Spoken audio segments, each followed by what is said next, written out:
Biden and Chinese President Xi have held their first meeting in a year. Among other things, yesterday's sit-down in San Francisco produced an agreement to restore military-to-military contacts severed as tension between Washington and Beijing heated up. Our military affairs analyst, retired Lieutenant Colonel Robert McGinnis. It will help defang to a certain degree, the confrontations we have in the air and at sea around China.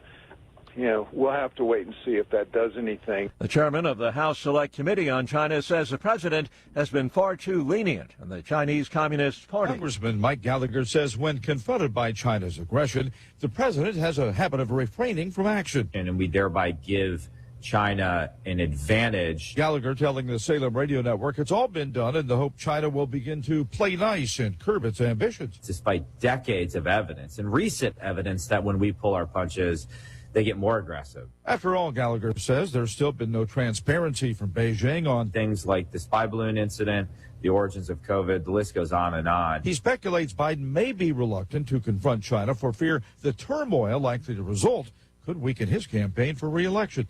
Bob Agnew, Capitol Hill. There will be no government shutdown before the holidays, after all. Facing a Friday midnight deadline, the House and Senate approved a temporary funding package and sent it to President Biden for his signature. The bill will keep the government open until early next year, when Congress must approve a long-term budget. White House correspondent Greg Clugston. Israel's military may be planning to expand its anti-terror campaign to southern Gaza, dropping leaflets on civilians, warning them to clear out as soon as they can. On Wall Street, ahead of this morning's opening bell, Dow futures down 29 points. More on these stories at townhall.com. Now playing. Harry, God has chosen you to have a son, the King of all kings. The greatest story ever told is now an epic Christmas musical for the whole family. You truly believe that this child is the chosen one. What is his name? Jesus. Journey to Bethlehem. Rated PG. Parental guidance suggested. In theaters everywhere now. Soundtrack also available. Get tickets now at journeytobethlehem.com. Relief Factor, pain relief that's natural, pain relief that works, and pain relief that attacks the source of the pain. That's the experience of tens of thousands of Americans who are taking a Relief Factor right now. See their incredible video endorsements at relieffactor.com and then order your 3-week quick starter pack for just $19.95. That's less than $1 a day. Find out if it can work for you like it works for me by ordering your 3-week quick starter pack today. Relieffactor.com, relieffactor.com. Be the next success story. Cancer survival rate said to be stalling among Black and Hispanic youngsters. The report from the Centers for Disease Control and Prevention says that for 2021, the cancer death rate for white children was 1.99 per 10,000. But for Black young people, the rate was 2.38, and for Hispanic youth, 2.36. Each year in the U.S., about 15,000 children and teens overall are diagnosed with cancer. More than 85% live for at least 5 years. I'm Donna Warder. 5 people, including the founder of the Blackwater security firm, have gone on trial in Austria, accused of exporting 2 crop-spraying aircraft that were allegedly refitted for military purposes without the required permits. The trial stems from an investigation into a local firm that outfits the aircraft with sensors and other high-tech gear. News and analysis, townhall.com. Major League Baseball unveils winners of its top pitching awards. Garrett Cole was a unanimous winner of his first American League Cy Young Award, and Blake Snell took the NL honor in becoming the 7th hurler to earn baseball's top pitching prize in both leagues. After coming close several times before, Cole finally finished on top following an outstanding season for the New York Yankees. He became the 6th Yankees winner and first since Roger Clemens in 2001. Snell was the National League winner after leading the majors with a 2.25 ERA for the San Diego Padres. I'm Gethin Coolbaugh. Storm system that formed over the Florida Keys, dumping up to 9 inches of rain across parts of South Florida, has finally moved out into the Atlantic Ocean. The storm system dumped up to 9 inches of rain near Miami and up to 7 inches of precipitation near Fort Lauderdale. The area also saw winds gusting up to 70 miles per hour. More on these stories at townhall.com.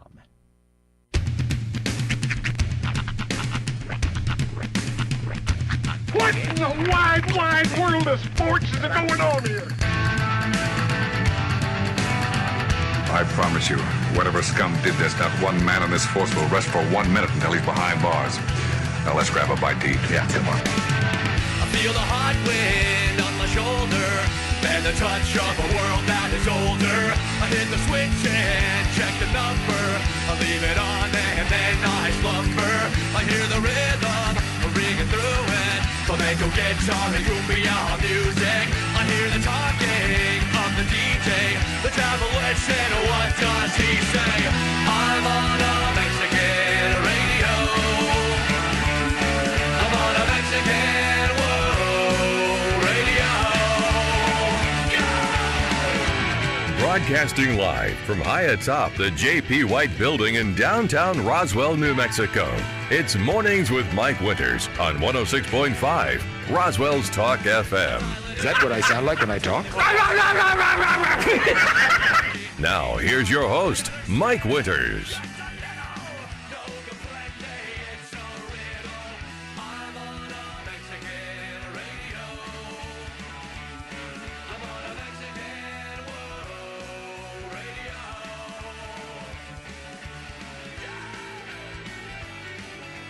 Now you can hear? Can you hear now? There it is. We missed the whole video. So I hit the wrong button. You can start over. You can start over. There you go. Good morning, one and all. Yeah. Welcome to Mornings with Mike Winters. Uh-huh. I am he. That would be me, Mike Winters. There we go. Take two. Nailed it. Take two. Freaking nailed it. Take two. There Absolutely. we go. Here's Yeah, helps when you hit all cut number buttons. 2. I was like, I put the cans on. I'm like, I can hear you. I can hear you. I can hear you. Oh yeah. Yeah. I'm Got to anti-can arm the 'cause program buttons. I'm anti-can right now because it's hot. So I don't- It's not hot in here. It's pleasant now. yeah. I'm still hot. You also need to bring your music down here. You're a little soft compared to the speaking. Well, I don't know. This board. It goes all over the place. Yeah. Happy Thursday. I'm over here backseat driving. Sorry. Starting smooth here this morning. That's right. Hey, we stuck the landing. That's the important part. All right. There you go. One of my favorite stuck the landing moments. Mm-hmm. Carrie Strug from the 1996, I believe it was 96 Atlanta games. Okay. When she did the springboard off the thing. I don't remember. Balance I beam. would take your word for it. She sprained her ankle during the routine and landed on like a perfect landing on one foot. Nice. It was this huge thing that she like took home the gold because she stuck a landing on one foot. I feel like that was like a Simone Biles thing too. A couple Olympics. Yeah, I think Simone Biles was big on the the stuck landing. Yeah. Well, no, I've seen her remember like maybe the first time she won a gold or one of the early ones. Like Simone Biles? Yeah, I feel like she had an ankle injury too or something, and she kind of powered through it or something. Probably. Yeah, I seem to remember something like that. Carrie Strug built a whole career off it. She went on a media tour. She was on SNL. Yeah, I feel like Simone Biles did it. Matter of fact, too, like one of the early ones. Look that one up. But matter of fact, that was responsible for one of my favorite Chris Kattan bits of all time, which was Kippy Strug, the older brother of Carrie Strug. Chris Kattan. He always pops up every once in a while. Just every now and again, but not very high. Yeah, it pops up to about here. It's a little pop. Let's see. Simone Biles stumbles on vault before that was 2021. Yeah, and I feel like this is like early, but maybe I'm wrong. I don't know. I've slept since then. I don't know. Well, happy Thursday while he's looking that up. I'm going to dive deep into the world of female gymnastics. Well, Mike gives you the in case you haven't noticed, it's full on foggy here this morning in Roswell. Right. At least I'm gonna say it's safe to say pretty much all of Roswell's foggy this morning. If we got fog down here, usually everybody else does too. Yeah. So don't use your high beams. Yes. That's there's no reason to do that. They still teach that lesson in driver's ed. Don't use your high beams during fog, or they do, but a lot of vehicles nowadays have the fog lights. So let's say you use your fog lights. I don't know, but anyway, don't use your high beams. Right. That's because it reflects back, and I know there's going to be a bunch of people going, really? Let me try. Let's try that. No. Do it in the parking lot. Don't do it while you drive. Yeah. All you're going to see is more of yourself. Yeah. So it was from the vault. She pulled her ankle and she stumbled on the vault before eventually sticking a perfect landing. I seem to remember that moment in Olympic history or something like that. So. That's your edition of today's edition of This Moment in Olympic History. I ain't gonna lie. If people ask me, it's like, relive your favorite Olympic moments, I'm going back to like Disney's Goofy Animal Olympic stuff, and I'm like, I remember when Goofy did it, and then Goofy did real well on because they all look like Goofy, so, which I don't even know if they're all Goofy. Like, what was we never decided what was the ruling on that. I think somebody said one time that Goofy is in fact not a dog. Right, but they were all Goofies. Like all the competitors were Yeah, Goofies, if I remember right. I mean, I don't know if they're all named Goofy, but they all look like Goofy. And that's the thing is there's like the whole goof like universe, but there's only one Goofy. Right. So how do you get to be the Goofy when everybody else has to be like you Buford T. Goof? Yeah. It's kind of like Star Wars, where we only see like one or two of like all these millions of races they have in that show. But for some reason, there's like 60 Chewbaccas. You know what I mean? Or Wookiees. You know, the Wookiees. And so maybe Goofy's like that in the Mickey Mouse world. Maybe we only call him Goofy because that's his race. Maybe we're being racially insensitive by calling him Goofy. Yeah. That could just be his entire race of people. He probably has a name. He's like, my name is Hereford. I'm just saying, why didn't like the Donald Ducks compete? Why did the other Mickeys compete? It was always the other Goofies. Because you could expect a great reaction out of them. And then and then the debate about Pluto and Goofy, and that's a whole nother. That's the taco sandwich debate all over again. So that though is where people say that Goofy is in fact, which I feel like that's completely changing and flipping Disney canon on its ear to say that Goofy is a cow. I don't even buy that one. I've heard people say that Goofy is in fact a cow because he's loves Clarabelle. So why would a dog love a cow? But love knows no bounds. Love is love. Love is love, exactly. But and that's how it was explained to me: is Goofy is a cow, not a dog. Well, they and that dogs don't in fact talk. But then what is the cows Pete or Mount? See, that's some weird propaganda someone's selling you right Because now I want to know what Pete and PJ are. Because if they're the same thing as Goofy, they're cows too, or are they bulls? But yeah, that's all propaganda. It's all propaganda and nonsense. But it was the explanation that I heard that best explained why Pluto can't talk or interact like the others. I think they just made too many dogs, and they're like, "Oops, yeah. oh well." We made these designs a little too close. Said, "Oops, they're cartoons. Who cares? Just go with it." If you do what other cartoons do, and that's if you're gonna have an anthropomorphic animal, have a pet, make it of a lesser species than yours. Like if you ever watch like any show like Arthur, any shows where it's an anthropomorphic animal as the main character, they usually have like a fish or a lizard as their pet. Gotcha. Because that's believable. You can believe that a dog has a pet lizard. Right. But I have a real hard time believing that a dog has a pet dog. You know? Right. That feels wrong. That feels like you're keeping a special needs kid in your backyard. Right. At that point. That's just not right. Well, it's kind of no different than watching Donald Duck at Thanksgiving with a big turkey on his plate. Feels a little not off-putting. You're not wrong. You're not wrong. That is foul on foul. It is foul. I guess I hadn't thought about that. That is a very off-putting image now that you mention it. I mean, I'm just saying, we want to get down this slippery slope. Wow. Donald Duck and his nephews. They do. They all sit down for a big turkey dinner. I never thought about that. In fact, I never thought about the fact that Donald Duck is carnivorous at all. Right? Because, I mean... I would have gone with ham, but that's just me. Even then, it's like, wait a second. My Thanksgiving meal, for the Donald Duck family, I would have given him ham, but that's just me. See, now this is one of those, have you seen that meme where it's like the guy's trying to go to sleep and then the brain says something right. and then he's just up? Yeah. That's one for me. It's like, are ducks carnivorous? They eat bread. I know that. Yeah, but bread is flour, right? It depends on your bread. That's one of the top searches. Are ducks? Oh, they are omnivores. I mean, they eat both plants and animals. All right, so okay, game on, turkey dinner. Game on. That feels like real beak on beak crime, though. You know, it don't feel right. It really don't. Doesn't feel good. It's like eating Cousin Jim. Yeah, it's kind of like those M&M commercials. A little creepy.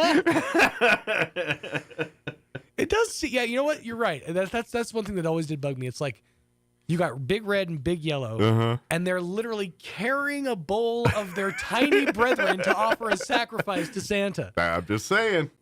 The creepy world we live in. Pop a poplar in your mouth when you come to Fishy Joe's.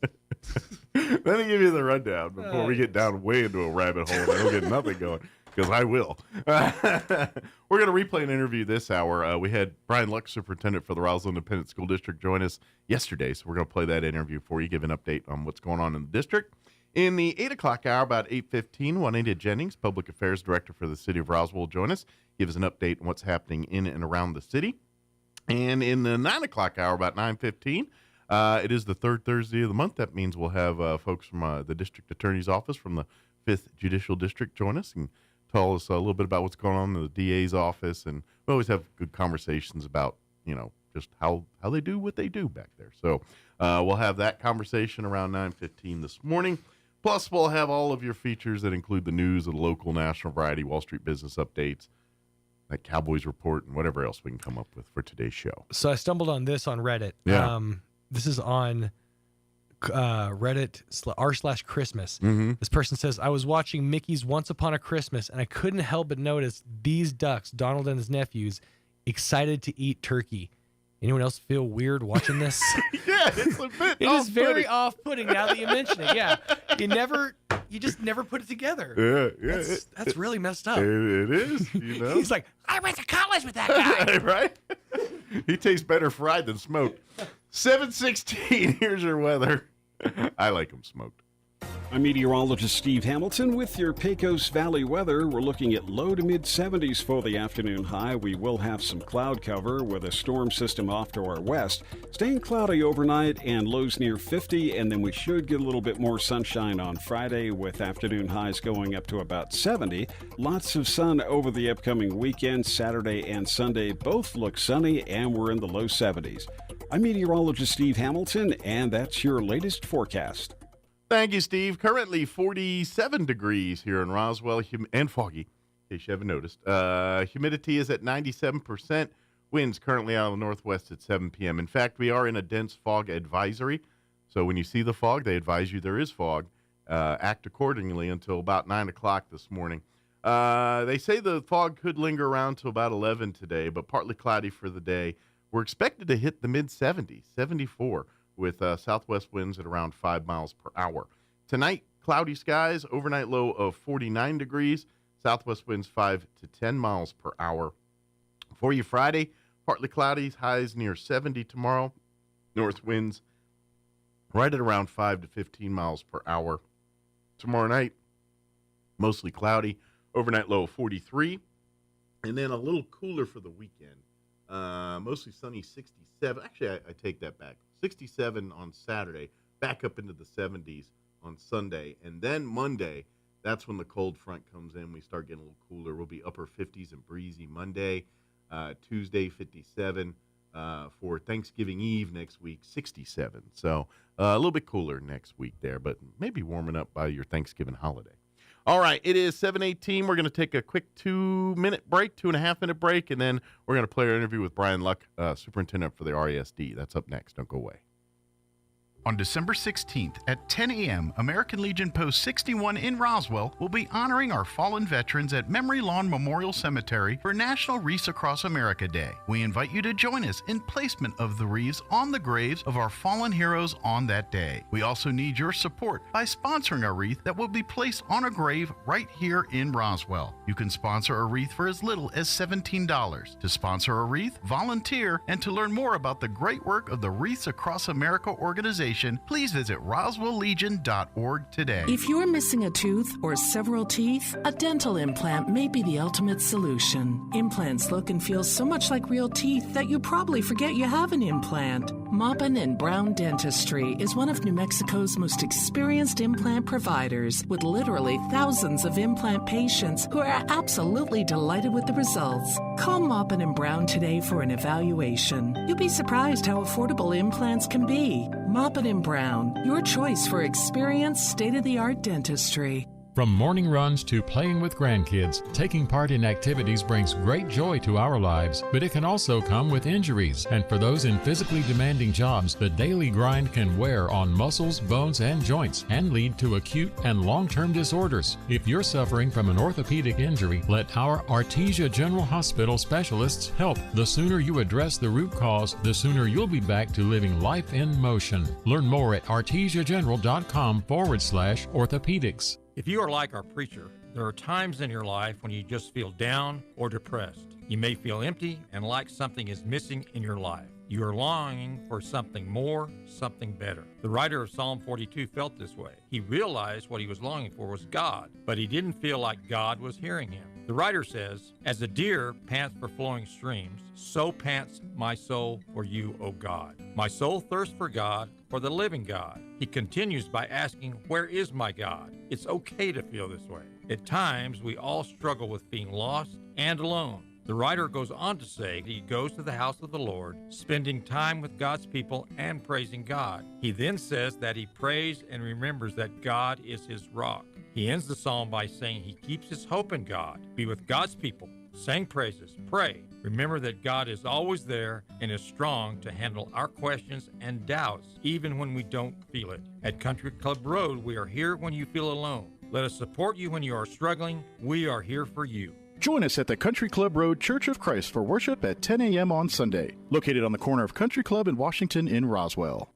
Here's a Mornings with Mike Winters fun fact. Linen can absorb up to 20 times its weight in moisture before it feels damp. Now, you don't have to get up in the middle of the night to go to the bathroom anymore. Here's Mike Winters.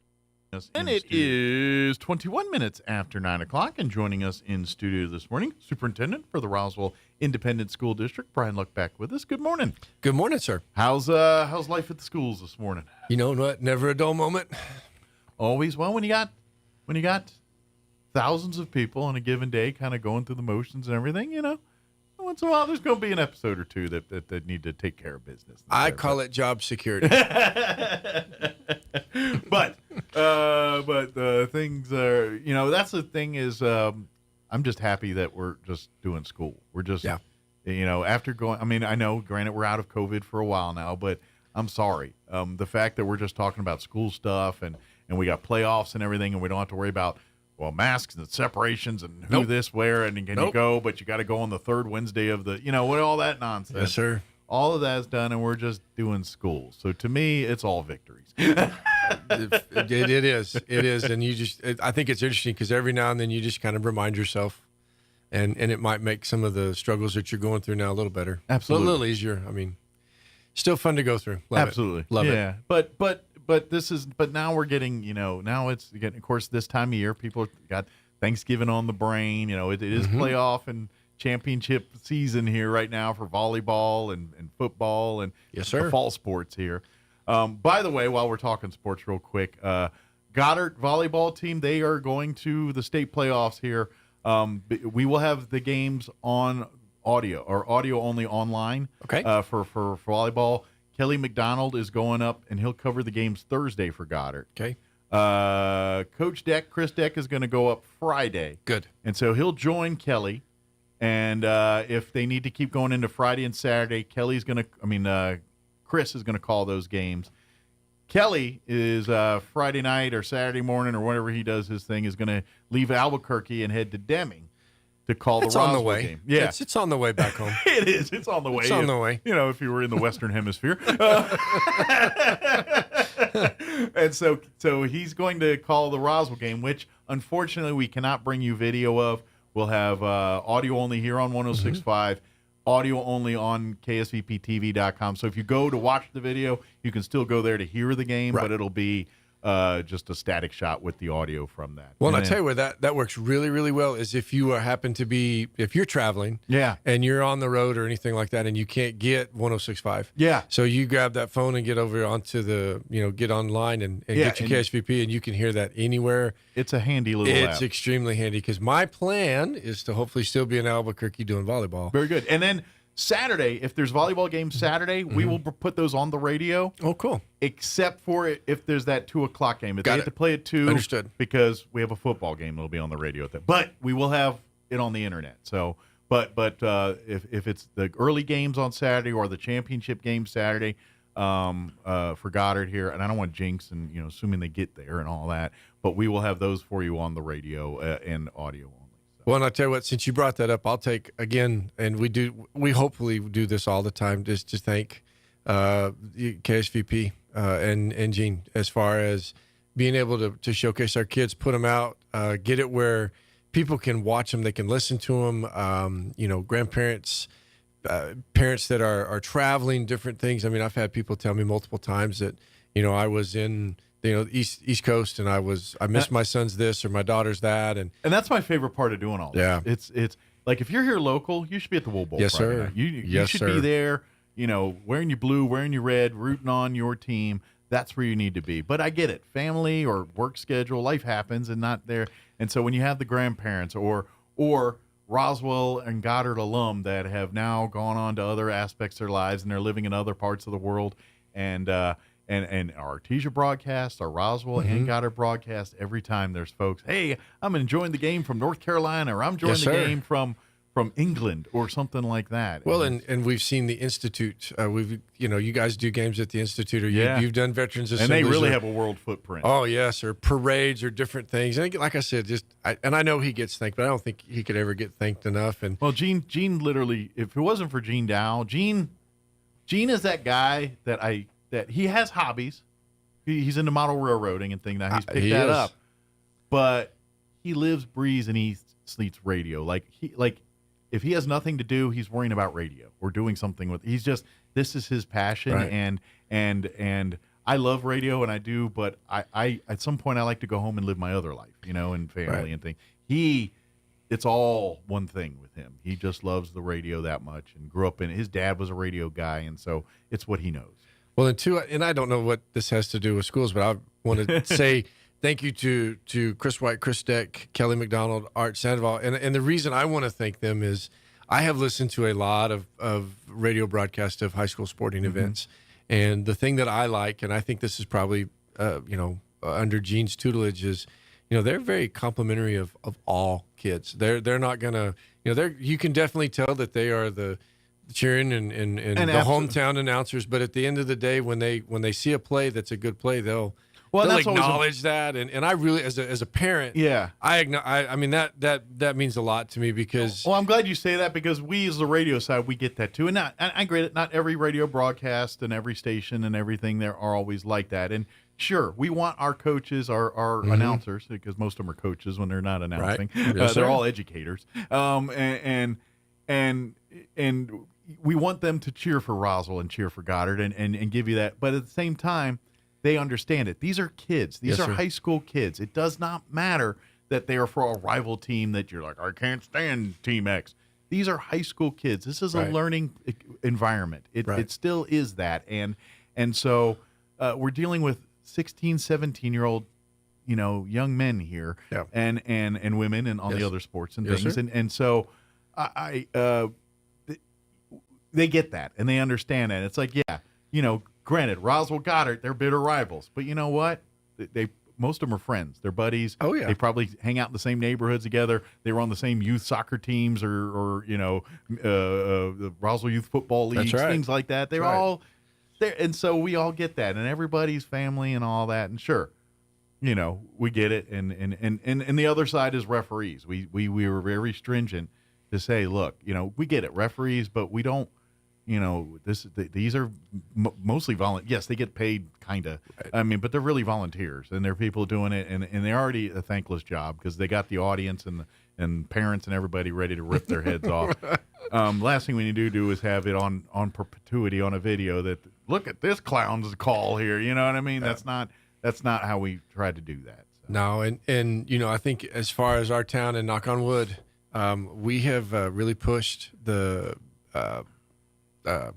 strikes, as far as with the NMA, that we're very cognizant of what could happen with any of our sporting events, whether that be a high school or a mid school, and we're trying. We also recognize people are human, but again, our town has always come through for us, and the district does a great job of getting that and that's a tip to your folks is just even despite the hurdles and things, we get it. And at the end of the day, how they do things, it is for the greater good of simpler things. But I get it. You're just like, I just want to give you $8 and walk into a game. How can I do that? Yeah. And I know in the world we live in, it's a Actually, little. it's not $8. If you don't get that rumor started, please. What is it now? It's not $8. I think it's like $7. It might be $8. Okay. We went to a digital ticket. Okay. And part of the fee in all of that is a digital ticket fee.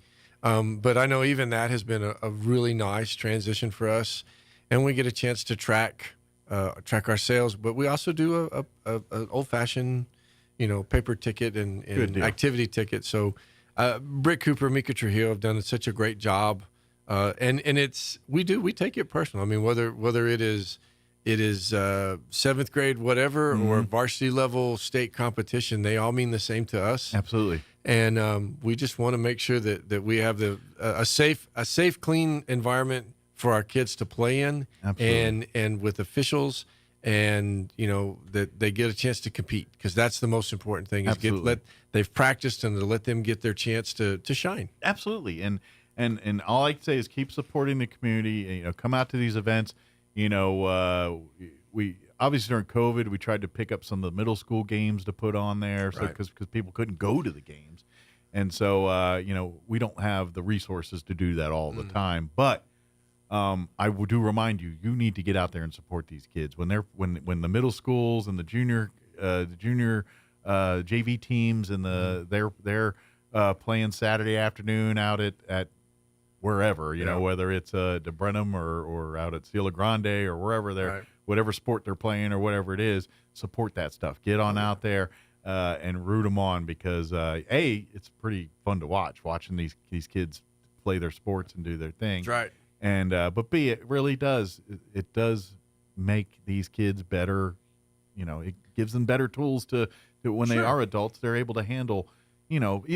Put it this way, that's what the great thing about sports is. We have pressure situations, and really that's the best aspect in our lives, to really give that moment without being in a war or something crazy. You know what I mean? Sports really gives students that opportunity to test their mettle a little bit and see in a safe environment, in a place where you can, hey, can I push the envelope? Can I push my own personal limits beyond something? And it is really a laboratory for that kind of stuff for these kids. That's the plan.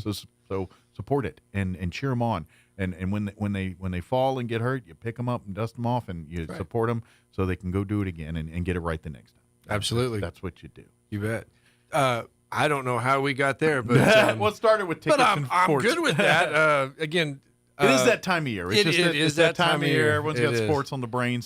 But we will have the game for you on the radio. Okay. I would love to see mass buses Saturday morning getting to head to Deming, New Mexico to go fill the visitor side of that stadium there. Right. I will tell you, that is the biggest crown of a field in all of New Mexico sports right there, is that field in Deming there. You literally sit on the 50-yard line, and it's about 8 feet higher than the end zone.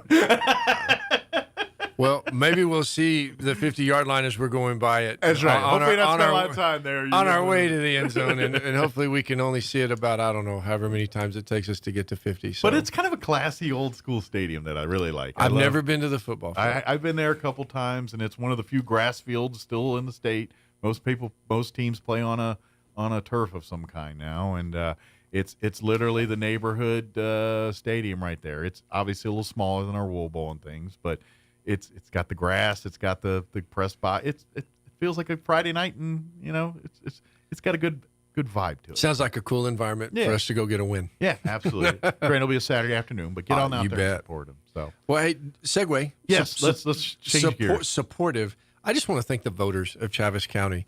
Our bond passed, our mill levy passed. Yes. And I cannot say got thank you enough. Got some new school board members, too. Got a new school board member. Want to thank anybody that pitched their name in the hat, whether they stuck around for the whole election or even just volunteered there for a while. And I hope the people that did not win stay involved. Absolutely. Please come to the meetings. Please it takes all of our parents. All of us need to support the board to help them navigate and make our district the best in the world. Yes, sir. Yeah. We're going to get to move forward with some additional projects now. So we've got Mesa Middle School wrapping up construction, hopefully with the remodel somewhere near December, which is ironically next week, and then or week after next, and then shift our main focus onto Nancy Lopez, and then on to Mountain View. So we've lined them up, and Good deal. The voters have given us that luxury, and we are moving forward with. So that's kind of the final stretch of this We're kind of getting big, there. We're big getting there. project overall. Yes, sir. By the time we get done, it'll be time to probably start over again. I'm You guessing. betcha. So the two the last two that we didn't have in the hopper were Mountain View and Washington Avenue. So that gave us the opportunity to move forward with where we are on those two projects. Again, thank you to all of my predecessors for laying out a very good roadmap for me to follow. So Absolutely. I appreciate that greatly. Yeah, thank you for voting those capitalized, the mill levies, this district and all the districts here in New Mexico. Yes. Here. Every single one of them use them, and really we're very thankful that voters, I don't think I saw any that did not pass. So I'm glad to hear that we in New Mexico want to support education as much as possible here. Yes, sir. And even if you don't have kids in the system, this is the best way you can ensure that because those kids that you're supporting, even though you don't have one of them, they're going to be your mayors, your city councilors, your business owners. These are the people that make your life better. Yes, Give them sir. all the tools to do that. Make our education system, instead of, I'm tired of New Mexico being 50 and 49 in this stuff. It's time for us to do better, and it starts at this level, not in New Santa Fe.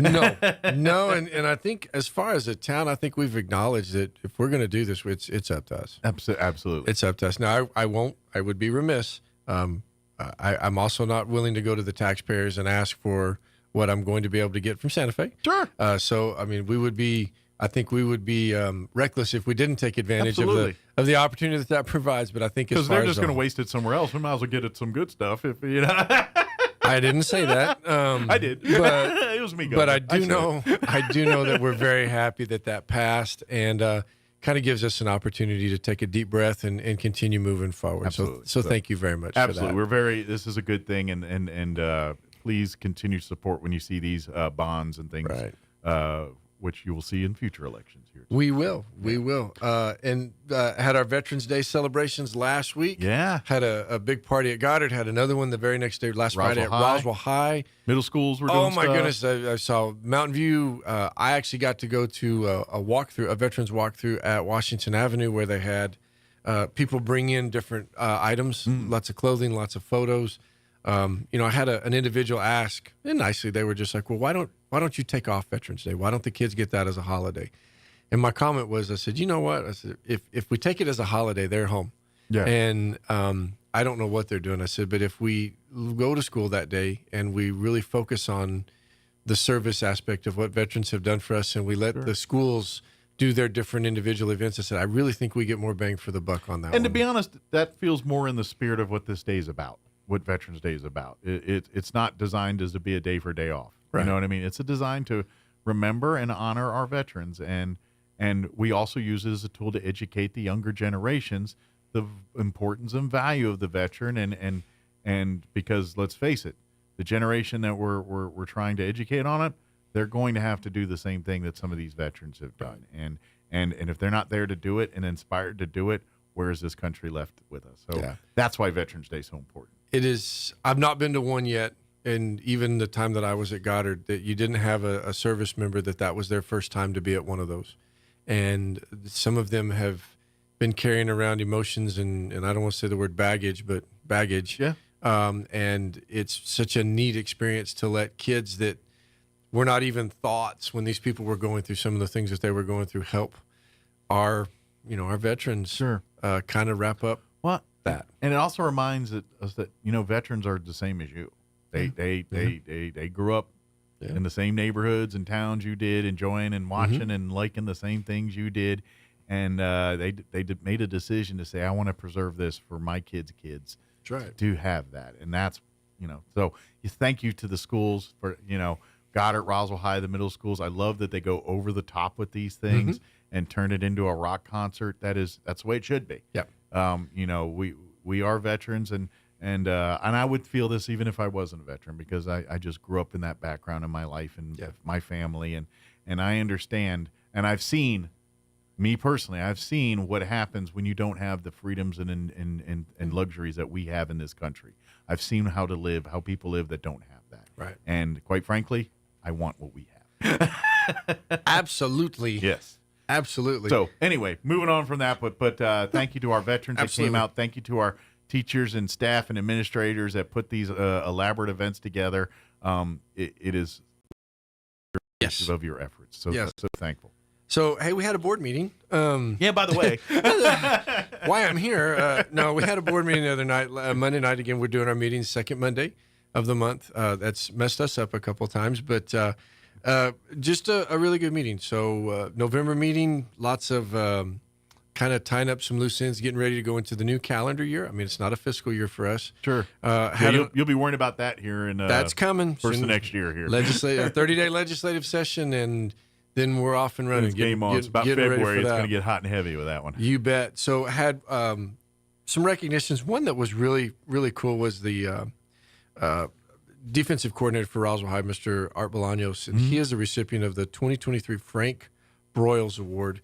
And there's a very lengthy description of it, but basically what it is 35 states participate in this. And so Coach Bolaños was nominated and selected for Assistant Coach of the Year for the state of New Mexico. Nice. And a great man, a great family. I feel like that's long family. overdue, but I'm so glad that they got that honor. It's such a neat deal. They had a chance to honor him before the Goddard-Roswell game. Typical Art fashion, he was in the locker room getting ready with the kids, but we had a chance to honor him the other night.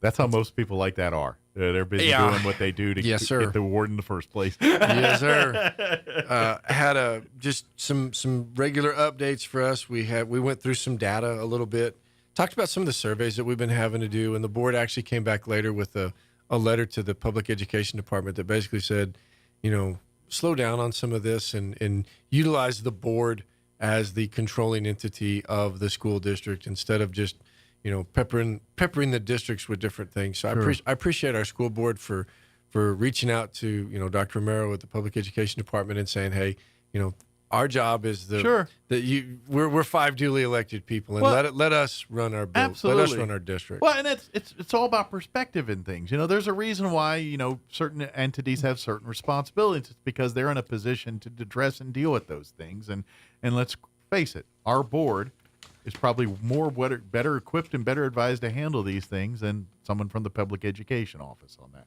because they're here every day doing it and seeing it. And so, not that we don't appreciate help when it's needed, but stay in your lane sometimes. That's a very nice way to put it. Very nice way to put it. Had a really cool presentation from 7th grade teachers and students the other night. We've tried over the last 3 board meetings to kind of highlight some different areas. So like we did pre-K, we did elementary school. The other night was mid-school.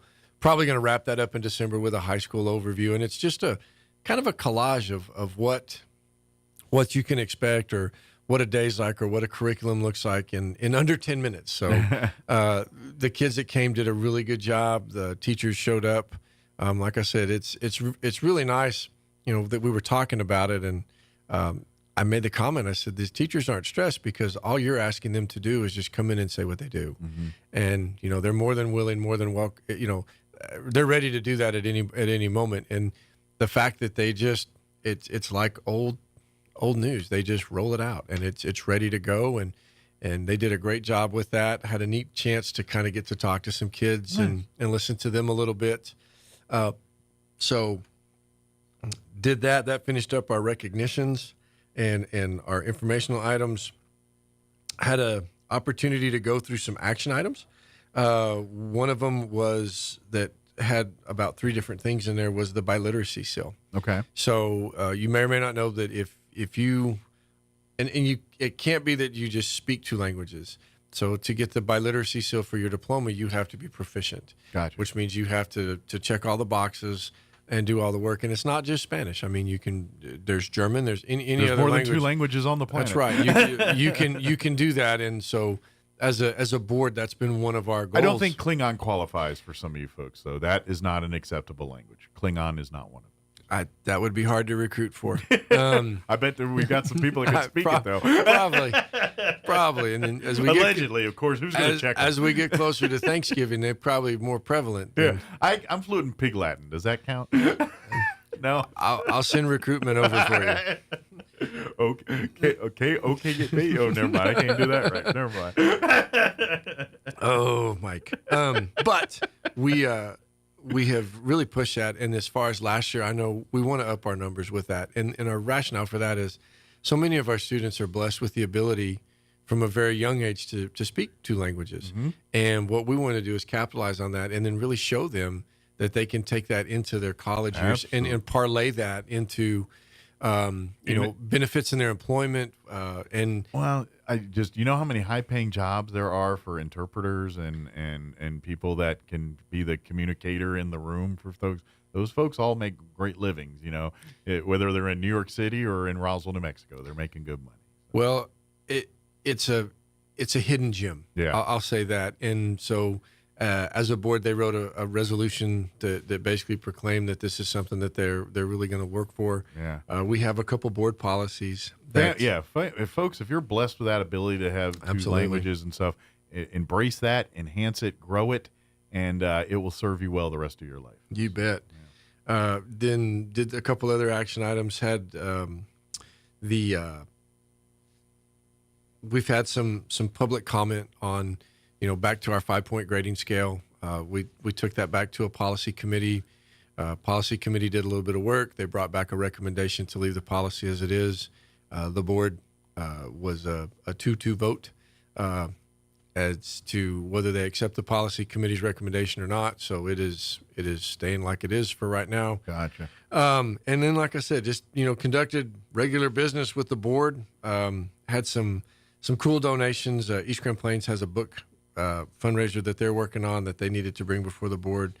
Just basic, like I said, just basic business of the district. Good deal. We're getting ready for Thanksgiving break. Did want to talk about that just real quick? Yes. Wednesday through Friday. So it's interesting. I don't have the exact date or the exact year, but for forever we would go all the way to Wednesday. Mm-hmm. And Mr. Gottlieb, I can still remember the day that Mike came in and said, we're going to get Wednesday off. And then calendar committee, a couple superintendents later said, you know what, we want that full week off. Mm-hmm. And so we were fortunate and we were able to get the full week off. My wife does miss the full week. I tell you what. And I imagine a lot of people. And they do. And my comment on the back end of that is it's either the full week of Thanksgiving or the week after Memorial Day. Sure, yeah. So when we submitted our calendar this last year, unbeknownst to us, they were not allowing us to go backwards in days. So for 2 years, we had taken advantage of some money that was on the table, and we extended our days 10 days. We submit the calendar last year. It's kind of a long story, but at the end of the day, you can't go backwards days. So we needed to recover. I think at the time it was 5 days, and 2 of them that were, I would say, some low hanging fruit were the Monday, Tuesday of Thanksgiving. And it's not the end of the world, but it's also And I know we've had a pretty long haul to get to here. The kids are getting there. The teachers are getting there. The weather's not helped us at all the last couple. But there's weeks. other days that would have been probably a little more difficult in the schedule of people's if we kept or didn't, if we took those away instead. At least you have a Thanksgiving break still. Now, maybe some of like Fair Day. That's not a day we can keep that now because things like that. So we've used our Fair Day as a community day. We've used President's Day as a community day where we've asked the schools to have some, what I would say would be out of class assignments. You go and you participate in these things and you write about. So we've been able to count those days. Sure, President's Day. Obviously, around the holiday of which it's intended to be. And it was interesting because when you're looking at like 1-for-1 days, it was Christmas break, it was spring break, and I was like, of course, Fair always falls either Indigenous People, Columbus Day, whatever you want to call that day, and so you use that as an opportunity to educate there on that too. So. But we had the 2 days last year. We're going to have the 2 days again this year. And it looks like, unless something major changes, those 2 days are going to be incorporated into just, that's going to be school. That's the schedule here. So we're working on calendar for next year. We've started that group, and again, we don't foresee any major changes, but we're sitting right at about 193, 194 days, and that's what we're going to be tasked with again for next year. So to end by Memorial Day, you've got to start.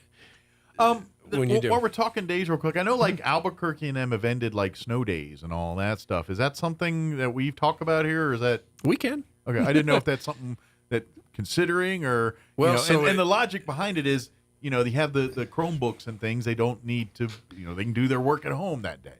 Well, you know, what's kind of the thoughts this district's doing on that kind of stuff? So it's more of a state thing. So I'm actually fixing to meet with the principals to talk about that with them. Okay. So when they cut out our money and said, this is the amount of money, this is the amount of days that you will participate in, it was days. It was not hours. So in the good old days, you had to hit, 1080 hours.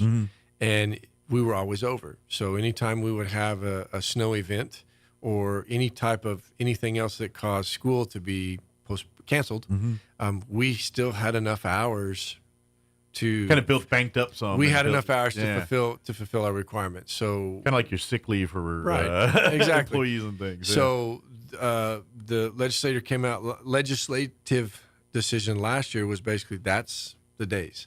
So if and when we have to shift into a cancellation of the school day, we will shift into some type of a remote learning event. Good. And we have about 5 or 6 different things that can count. To be real honest with you, I don't think they've eliminated anything that would count in that situation. Okay. It's not that we're going to say, well, you mandatory have to report, you've got to log in, you've got to do this. Right. But it could be you need to check in with the teacher. You've got an assignment, it's in your Canvas account, which is the account that the kids use. Or for some of the younger grades, it could be something as simple as we sent home a review set of work about a month ago, things that we don't normally have the time to practice on a day-to-day basis. And on your remote day, that's what you do. We're going to focus on that. You work on these 3 things. Now, it's interesting, I can see both sides of the parents of, well, why should I have to do that with the kiddos? But at the same time, what I need them to remember is if we were back under 5 years ago's type regulations, the kids are going to be home anyway. Exactly. So we're not going to chance bad weather. We're not going to chance people getting in car wrecks, etc. Yeah, they can still play in the snow. Just spend a couple hours working on schoolwork that day. Exactly. There's a lot. Mr. Burris had a video of a team building an airplane as it's trying to fly. And that's kind of what it feels like. Yeah. There's a lot of new to this, but the other day when the weather was getting a little prickly and we really hadn't rolled this out yet, I was getting a little worried because the last thing I want to do is have to report to PED that we canceled the day and that we didn't have the ability to go remote learning. And they say you owe us a day, right? And that I don't think you don't want that to happen. That doesn't bode well for anybody, but that's coming. So I know and that Albuquerque story was about a month ago. Yeah, that's why I was news. seeing all that and talk about it. And I was like, I was reading. I was like, well, this is going to be the way the state goes. I'm just kind of curious where our district was on that. The other thing I want to ask you real quick before we go, we do have a new school board member that has been recently elected in there.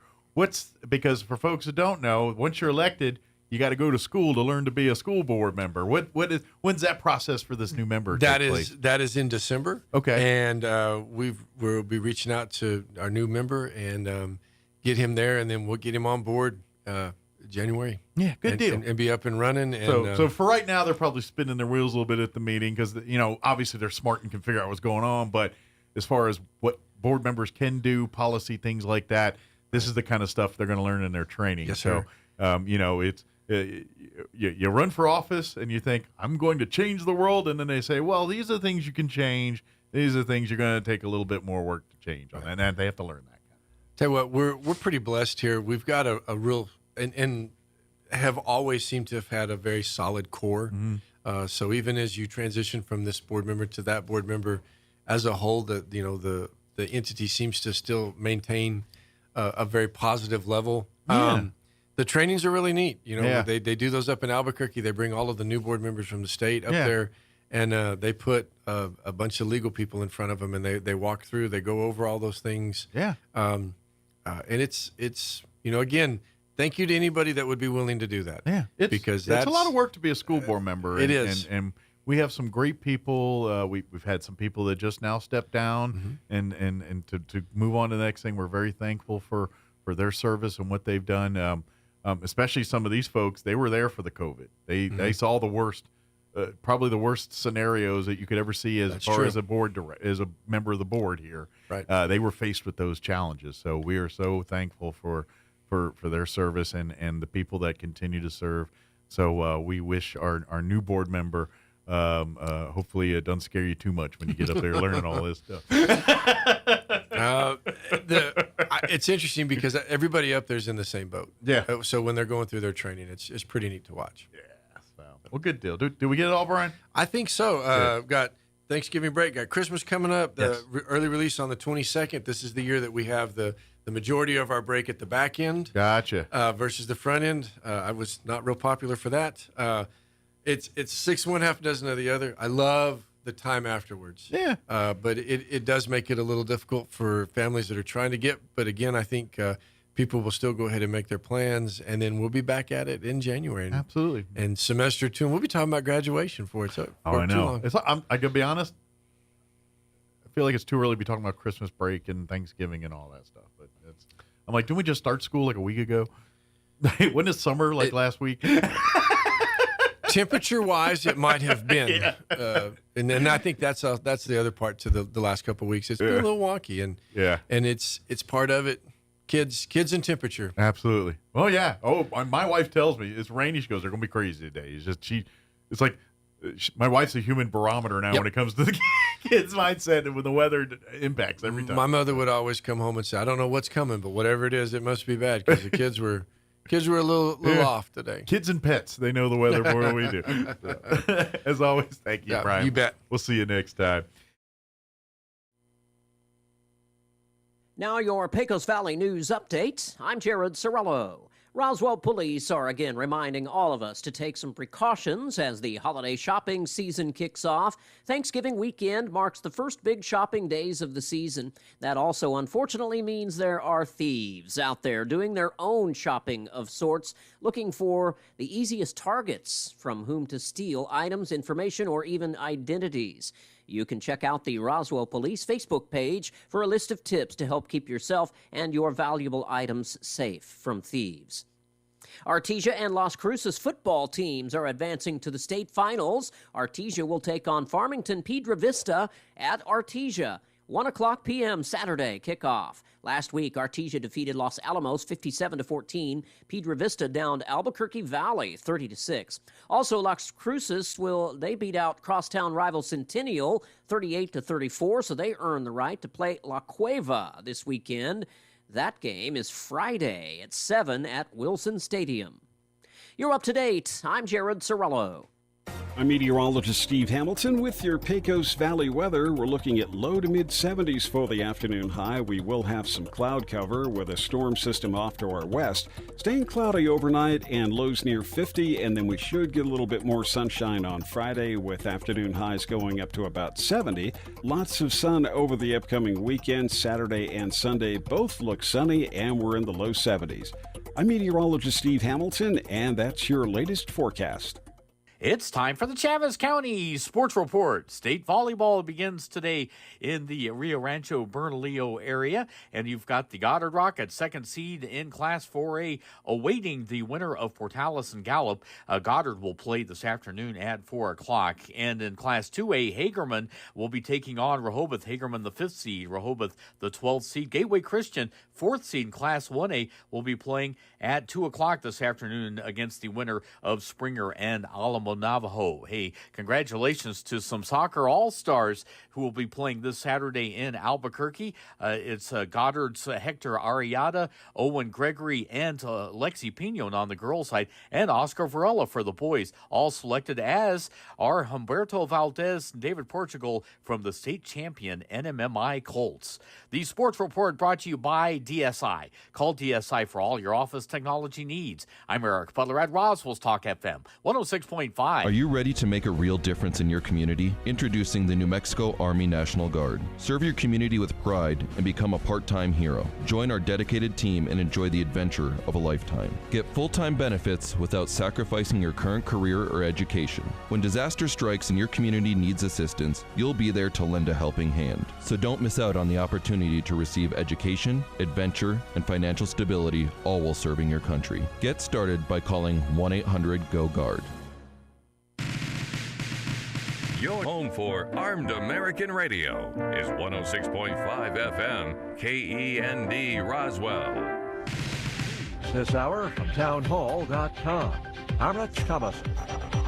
Congress has sent a temporary government funding package to President Biden for his signature. The Senate followed the House in approving the stopgap budget bill that will fund the government into early next year. By passing the measure, lawmakers ended the threat of a government shutdown before the holidays. The spending package funds the government at current levels for roughly 2 more months, while a long-term package is negotiated.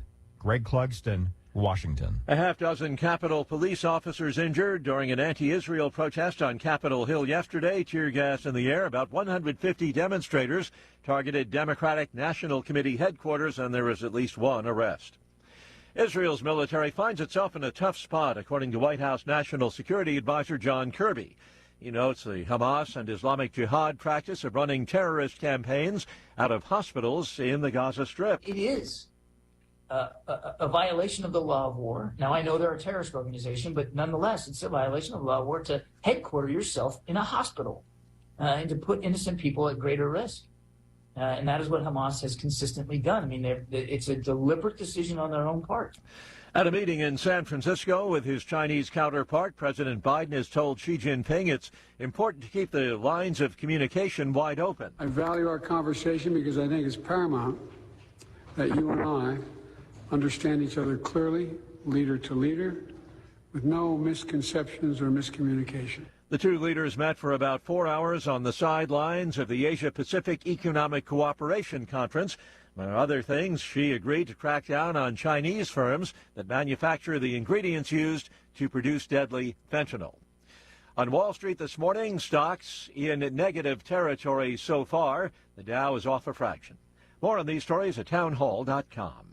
Here's an important message from the Diabetes Solution Center. Do you like pricking your fingers to test your blood sugar levels? No one does, but it's important to maintain your health. And now, by wearing a small remote device called a continuous glucose monitor, or CGM, you don't need to prick your fingers anymore. It's easy to use and helps you make more accurate diabetes treatment decisions. If you are testing your blood sugar 3 or more times daily, injecting insulin, or using an insulin pump, call the Diabetes Solution Center right now. And if you have Medicare or most major insurance coverage, you may be able to get a new CGM at little to no out-of-pocket cost. Shipping is free, and we'll even bill your insurance company for you. If you are testing your blood sugar 3 or more times daily, injecting insulin, or using an insulin pump, call the Diabetes Solution Center right now to learn how to end the painful finger sticks and get your own continuous glucose monitor, or CGM, at little to no out-of-pocket cost. It was a calculated risk by the Israeli military entering that major hospital in Gaza. The latest from the Media Line's Felice Friedson. While no one suggests the Israel-Hamas war is coming to a close, 40 days into hostilities, Israel finds itself at a crossroads after the U.S. confirmed its accusations that Hamas runs its terrorist enterprise from underground bunkers beneath Gaza's largest hospital, Al-Shifa. In the early hours Wednesday, the Israeli army began a dangerous and complicated operation to dismantle 5 subterranean buildings beneath the hospital. Experts say at stake is more than overrunning an objective. If terrorists and hostages were able to escape during the humanitarian time to save civilians and therefore comes up empty, the orchestrated worldwide anti-Israel protests will feast upon the remnants of Israel's image. I'm Felice Friedson, Town Hall News, Jerusalem. News and analysis at themedialine.org and townhall.com. An update now on the death of an American athlete in England. A man who was arrested on suspicion of manslaughter in the death of American ice hockey player Adam Johnson, whose neck was cut by a skate during a game, has been released on bail. The 29-year-old Johnson was playing for the Nottingham Panthers against the Sheffield Steelers on October 28th when he was struck by an opponent's skate blade. South Yorkshire police did not name the suspect or provide his age. He was arrested on Tuesday and released on bail Wednesday, pending further inquiries. The player whose skate cut Johnson's neck was 31-year-old Sheffield player Matt Petgrave. I'm Gethin Coolbaugh. Following his outstanding season with the New York Yankees, Garrett Cole has won his first American League Cy Young Award. He's the 6th Yankees winners and the first since Roger Clemens in 2001. The San Diego Padres' Blake Snell takes the National League honor. More on these stories at townhall.com.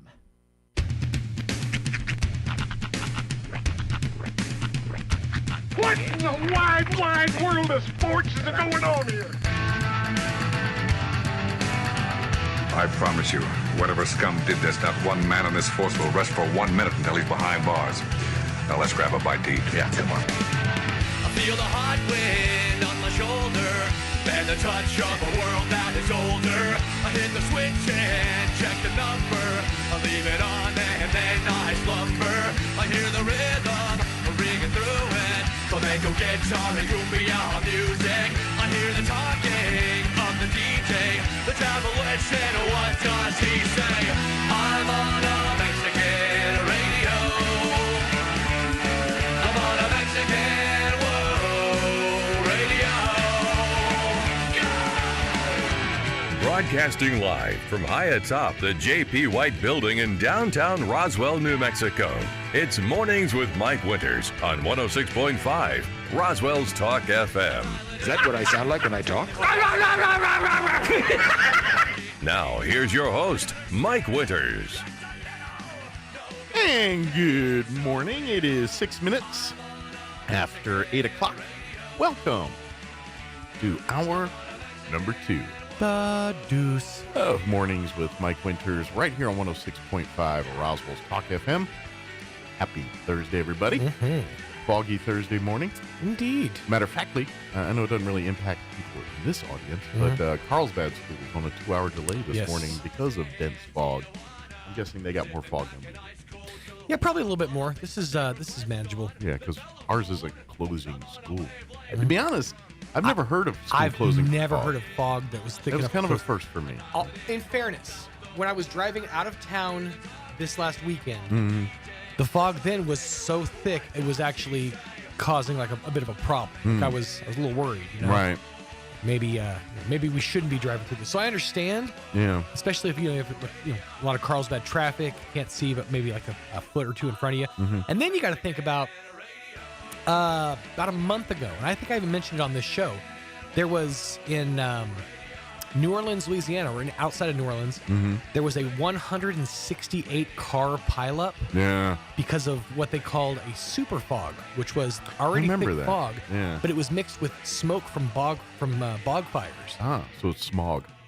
So it was like a really thick smog, yeah. Basically. Of course, it's not gonna be spog because it's bog fires. Smog, but smog sounds more fun. It caused like a 168 car massive pileup. This woman, one woman, said she got hit in the back, and then the person behind her got hit, and it was she just got used to about every 3 or 4 seconds, getting ready to jut forward because she was getting hit again. It's kind of like when it snows in Texas. The thing, you always hear that every year. It seems like they get one snow in Texas, and then some interstate gets shut down for 2 days because cars are piled up and they can't remove snow. Yeah, so it feels very similar. It's always that part of the country, New Orleans, Texas. That area where it's weirdly wet, but also like oddly hot.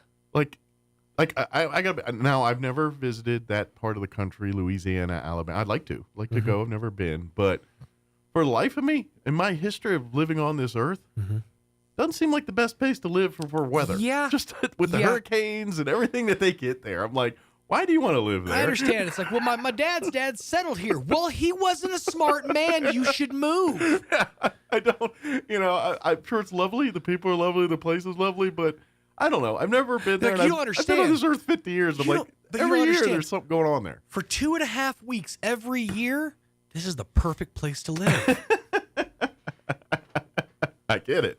There it is. That they're willing to give up the rest of the year. And I get people 2.5 weeks of perfection. People will accept a risk for certain things, like beachfront property. Mm-hmm. You know, when you're like, you get to that level, and obviously people, I'm not saying everyone, but for the most part, people that own beachfront property or have money, they're affluent, you know, and they accept an inherent risk because, you know, I'm pretty sure it's next to impossible to get flood damage or hurricane damage in, say, Florida, unless you've got bank. Well, and now insurance companies have been backing out of Florida. Yeah, exactly. It's just not worth it. So, I feel the same way, though, when I drive through, like, you know, Capitan, that area, and I see I look off in the hills and I see these houses that are literally built into the side of a mountain, being held up by like wooden slats. Oh, like, yeah. That terrifies me. Yeah. I mean, could not. It's cool to have. Yeah, I could never sit on that But balcony. I would want to own one of those or live in. I'll stay the weekend at somebody's house. I like don't that, care but- if you could have 16 people on your back deck doing yoga. Yeah. I'm not gonna. I will crawl out there and then crawl back to whatever safety there is. Yeah. Because that's terrifying. Yeah, I think if I had that kind of money to do that kind of thing, I'd literally just carve a notch in the mountain. Now, that's still a little, because if there's rock slides and stuff, but at least my house isn't on sticks. You know what I mean? Yeah, it's on earth. Or it really worries me because, I mean, those areas, it's not a lot of rain, but the rain they do get is torrential. Yeah. And when that wood is looking like it's old and like starting to rot out, that's terrifying. Yeah. Well, and it's the same in hurricane season. Like, you know, if you get out the beach areas, Florida, the Carolinas, and you get those houses that are on the beach or beach adjacent, and I would say in those areas, at least once a season, they got to worry about that kind of stuff. And some actually have to do something about it. Like, you know, there's hurricanes almost every year through those areas. Right. And some, you know, they just do their thing. But for a lot of them, most of them, you know, they got to rebuild every time. And some of them, they're used to that lifestyle, you know, but I don't know. To me, that's not worth it. I think I'd rather find a place I don't have to worry about that kind of stuff that is equally nice and beautiful. I mean, I don't have, you know, I get you want to wake up and have your cup of coffee and sit on your deck and see this majestic, beautiful place. But, you know, if I've got twice a year, got to worry about it still existing, then I don't want to mess with that. I always like the argument that if given the choice to live in like the palatial mansion or the cave across the street from it, live in the cave. Think of the view you got. You get to look at this palatial mansion. That poor son of a gun has to wake up every morning and look at me in the cave. Would you be one of those folks, like I totally would, that love to live in like alternative housing things, like living in like a bubble or always whenever I first heard about Earth homes. Yeah, I've always wanted to do that. We're like the geodesic domes. Yeah, I would if someone gave me an opportunity to do something like or live in something like that. Or I don't know if I've ever mentioned my dream house. I don't think so. You have. What I want to do is I want to get like, this is just kind of how I picture doing it in my head. Is I want to get like 4 or 5 regulation size and style school buses. Okay. Carve them out and like weld them together to where they're all one structure. Feels like this is a dream that's very attainable. I've thought this through. Hold on. So they're all like melded and merged together into one giant room. Okay? Then you bury that about 7 feet underground. Okay. And then through some type of, I haven't figured this part out yet, through some kind of passage that is going to be a rusted out Ford truck at the very, in the middle of a field. Okay. And that's going to be the entrance somehow into my facility down below. Okay. So my goal is I want to live underground and have the entrance of my home be like some like obscure entrance. Okay. I don't know where that dream came from, but that's like one of those I've always thought about. Or like living in one of the Do you like dark missile spaces? silos. I tend to, yes. Dark spaces, as long as I know that they're like dark spaces that I'm safe in. As long as there's not Blair Witch in the corner, you're good to go. If it's a dark space I've never been to, then not so much. But all right. Okay, yeah. Or like a missile silo, because I've heard people have converted those into like Airbnbs. And, yeah, as long as you get out once in a while. Because I feel like if you just live in that thing and like don't come out, that would turn into a mole person. I feel like you're going to have some mental health issues. Oh, sure. Just feel like, you know. I said I want to spot weld 7 buses together and make them a livable home. You don't think I have some mental issues? There's a hint of Ted Kaczynski here. I'm just saying. I like the idea of living underground. You don't want to move to Montana, do you? No. I have no desire to be in Montana. Not. They got a lot of woods up there. Yeah. It's just that's kind of a cool idea, is living underground or in a space, which is kind of why I like Fox Cave, because it's the idea of like. Oh, I love to visit and love to, and I don't know if I would certainly, like, if someone said live in a year for this thing, I would totally do it. I don't know if I want to live my whole life right that way, but for the experience of just. But absolutely, like weirdly enough, when this one, like my wife would never, because and to be honest. This is coming from the brain of 20-year-old Mike, not 50-year-old Mike. Oh, yeah. All this is me without kids. I would love to do that alone show. Really? I would love that. I would love to. Now, granted, my 50-year-old brain probably gets his butt handed to him. Yeah. But, like, I grew up in scouts with wilderness survival, the military. I have those, like, I've done stuff like that in smaller stints. But the idea of being in the woods just to and said, here you go, live for as long as you can. Here's a couple things to live off of, and it's me and me alone without someone else's filter or ideas in there. And also a cameraman. No, they don't even give you a cameraman. Do they film all their own stuff? You have your own cameras and everything. You don't. Yeah, you're truly alone. Now, if they have like a sat phone or something, like if they get hurt or something, they can call it and they'll come and bail them out. Right. But they leave you alone until you call them.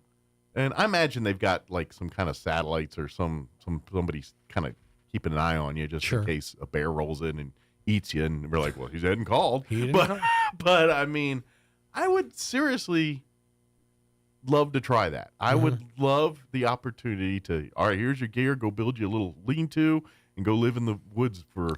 Now, I'd want it, like, I have preferences. I want to be in the woods. I don't want to be in the desert or anything like that. Or cold, hot, it doesn't matter as long as I have access to food, water, ability to hunt and gather. Sure. I would love to do that for a summer. The idea of, like, gathering my own water. And then chronicling it, I think that would be fun, because I would love to do, because, well, I'm a mental health patient, too. And, I talk a lot, and I got a feeling I might be kind of entertaining by myself. Well, you'd have to edit me. I've actually said that myself, that if I was ever put into like solitary confinement, I feel like I would be okay for a lot longer than most people because I can entertain myself. Yeah. And because I can, like, I have a funny brain. So and to me, it would be fun because to be honest, to fix boredom at those kind of things, you just keep making gadgets that make life easier. Yeah. And that's the trick to it. Like when I was in scouts and stuff, and those times you're just stuck.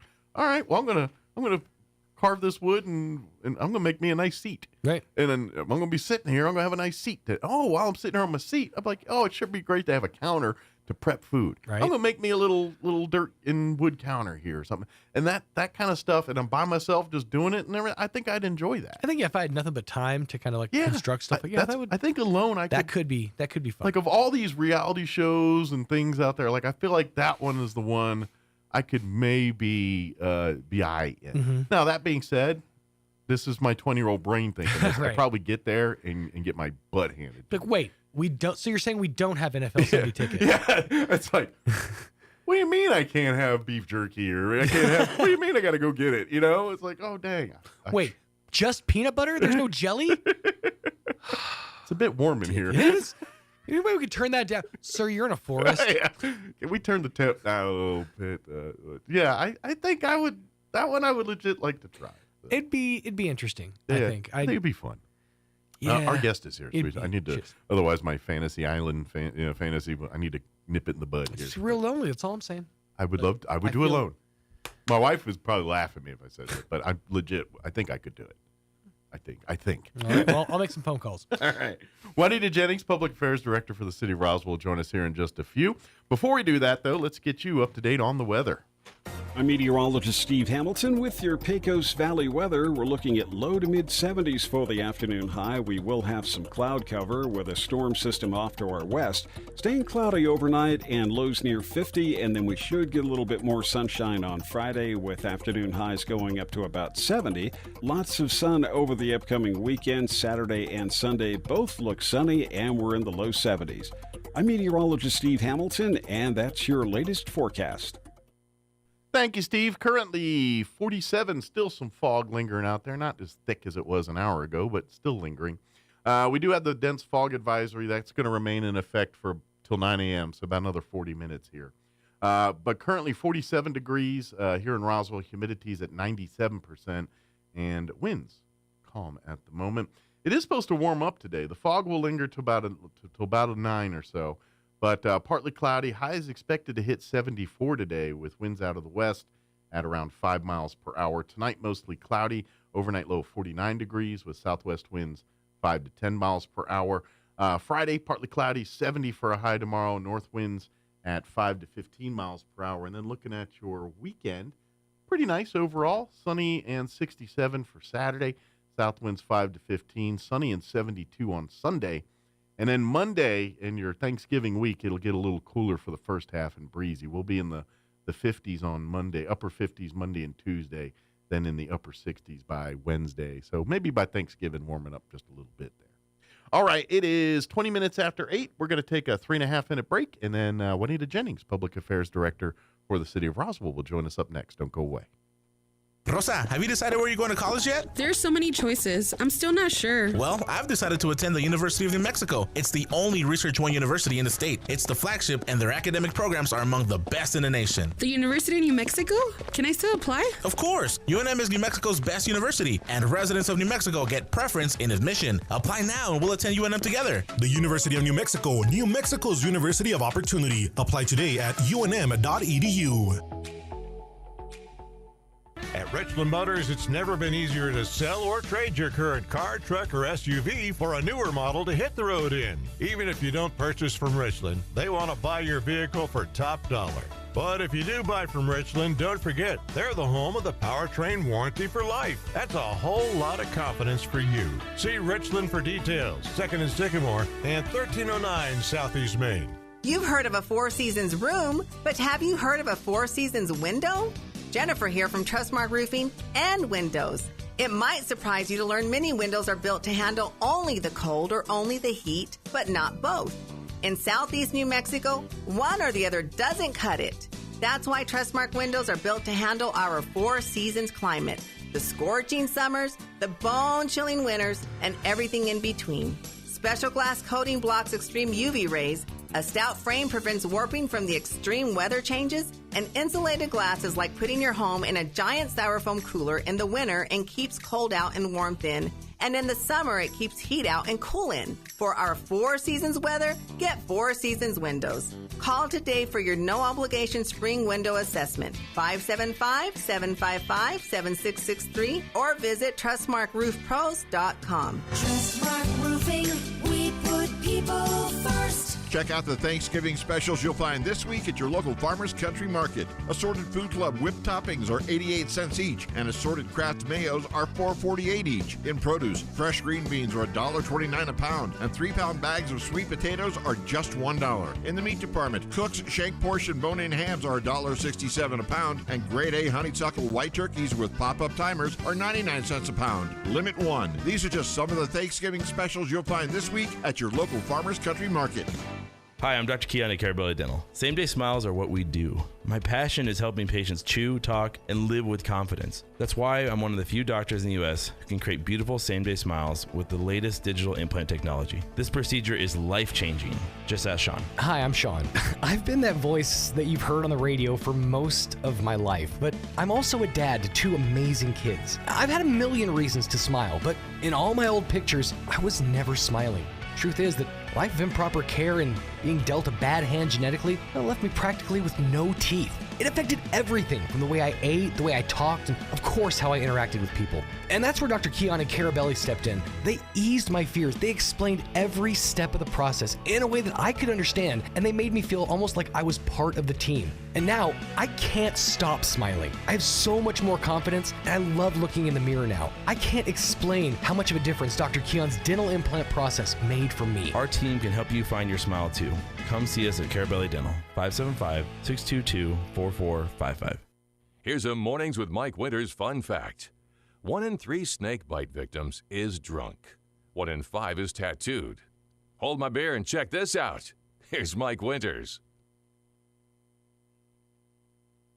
And good morning. It is 23 minutes after 8 o'clock, and joining us in studio this morning, Juanita Jennings, Public Affairs Director for the City of Roswell, back with us. Yeah. Good morning. How are you today? Good morning. I'm doing well. How are you? Good. Yeah. Well, it's been busy. I mean, we got through Halloween with the Fall Festival and everything else. Now we're kind of gearing up towards the Christmas holiday. Yes. So, Main Street in the city and all the stuff downtown is going to be getting busy again here. We're kind of in that, I guess, quick respite between the holidays. I don't think there's any rest at the city that we actually get. One's just preparing for the next thing. Yes, so. yeah. But city's getting busy. Lots of stuff going on. Lots of events happening at the museums and the zoos and the recreation center. Things are hopping in the city. We do. Right now. We actually have the artisan market at the Roswell Museum. It opened on November 10th. Yeah. It's like a nice reception. It's open and it's free to the public. Yeah. It's an amazing exhibit. There's artists that have really, they've outdone themselves. There is some really nice pieces there. If you need a holiday gift, go check it out. It's open from 10 to 6 every day. So the museum is one of our really hidden gems. I mean, it shouldn't be hidden because we have so many things there. And I get it. People, what are you doing this weekend? And art's usually not something that pops to the top of people's lists. Right. So, we live in a world where, we want exciting, fast things. But if you're looking, spend a Saturday, spend a day when you have some downtime. Yeah. Go make a few hour trip out to the Roswell Museum and Art Center. It's a different trip every time because the exhibits constantly change and are updated. But you don't realize how much, and it's not all just paintings. There's so much more than history in there. Man. And you can learn and see some really cool stuff about Roswell by just walking into that museum. So come and see this new exhibit, but linger around and see all the other cool stuff that's in there. And then I would at least once a month make a trip in there, because every time it's going to be a little different. It's going to be different. And we have the museum store, again, like the artisan market and the museum store. I mean, if you need a holiday gift, go there. And they're really great ways local, to kind of to help. Like if you want to, like, I get it. Most people bring me something of Roswell and it's either green chili or alien related. Sure. And this gets to show the deeper side of Roswell a little bit. Yeah. And so give that gift to those people that want a piece of Roswell. Absolutely. And actually, from a tourism perspective, that was part of our campaign this year that Roswells don't usually see what we do. But we have a campaign. It's called Aliens Are Only Part of the Picture. Yeah, you don't market to Roswell because we're already here. Correct. The idea is to get people not here. Yes, correct. And we're super excited. We actually got we were 5 finalists. We had our digital campaign and our print, and we did really great. Super proud of our team. Awesome. So that was really exciting. That just happened this week, but we are trying to convey that there is so much more to do in Roswell. We love the aliens, and we don't want to take away from that. Absolutely. That is part of the brand. But come for the aliens, stay for everything else. But there is so many things to do. There are so many things. We actually just relaunched our website, croswell.com. For special events. There's always so many events. So there's a specific event calendar on our website for locals, for tourists. And if you have an event, we created this easy how-to video of how do you submit your event? Because so many people were like, well, where do we go? Where's the calendar? It's super easy. Go to croswell.com. You're going to click on events. And then there's a big green button that says submit your event, or you can scroll down and look at the calendar. You can look at it as a list. You can look at it as a month. So if you want to peruse the other events going on. Or you can look at it by day. Okay. And so, again, there's a lot for people to do, especially right now with the holidays. Absolutely. There's so many different events going on. And even nonprofit organizations that partner or use city resources, they've got events going on top of that too. So if you're one of those folks saying there's nothing to do in Roswell, New Mexico, it's because you are not trying. There really legitimately is a ton of things to do if you just look a little bit. Any tourism related type of events or any even local events, those go right on our community calendar. And so we hope it's easy. We'd love your feedback. But it's croswell.com, SEEROSWELL.com. Click on events and then bam, you're there. We try to make it 2 clicks. That's it. Keep it as simple as possible. And don't forget, if you got your smartphones and things, don't forget to download that See Roswell app. Yes. It is as much for locals, more so for locals than our tour. Now, it's a great tool for our when we have tourists come to town, they want to learn places to eat, places to see, and things to do in town. That's a great app. But for locals, it's also inside deals, like Some of the merchants that utilize it will do exclusive sales or opportunities through that app, and that's really all for you, the local. That to encourage you to come and see and visit these things, because the tourists do provide a lot of income for these, but they're here. That's summer months. Right. There's certain times of the year where we're just not popular for tourism. Sure. And these places still need to exist, and that's where you, the local, needs to come and explore what's in your own backyard. Yes, and that's where we try to help and promote as much as possible. It's a free service. You don't have to pay for it.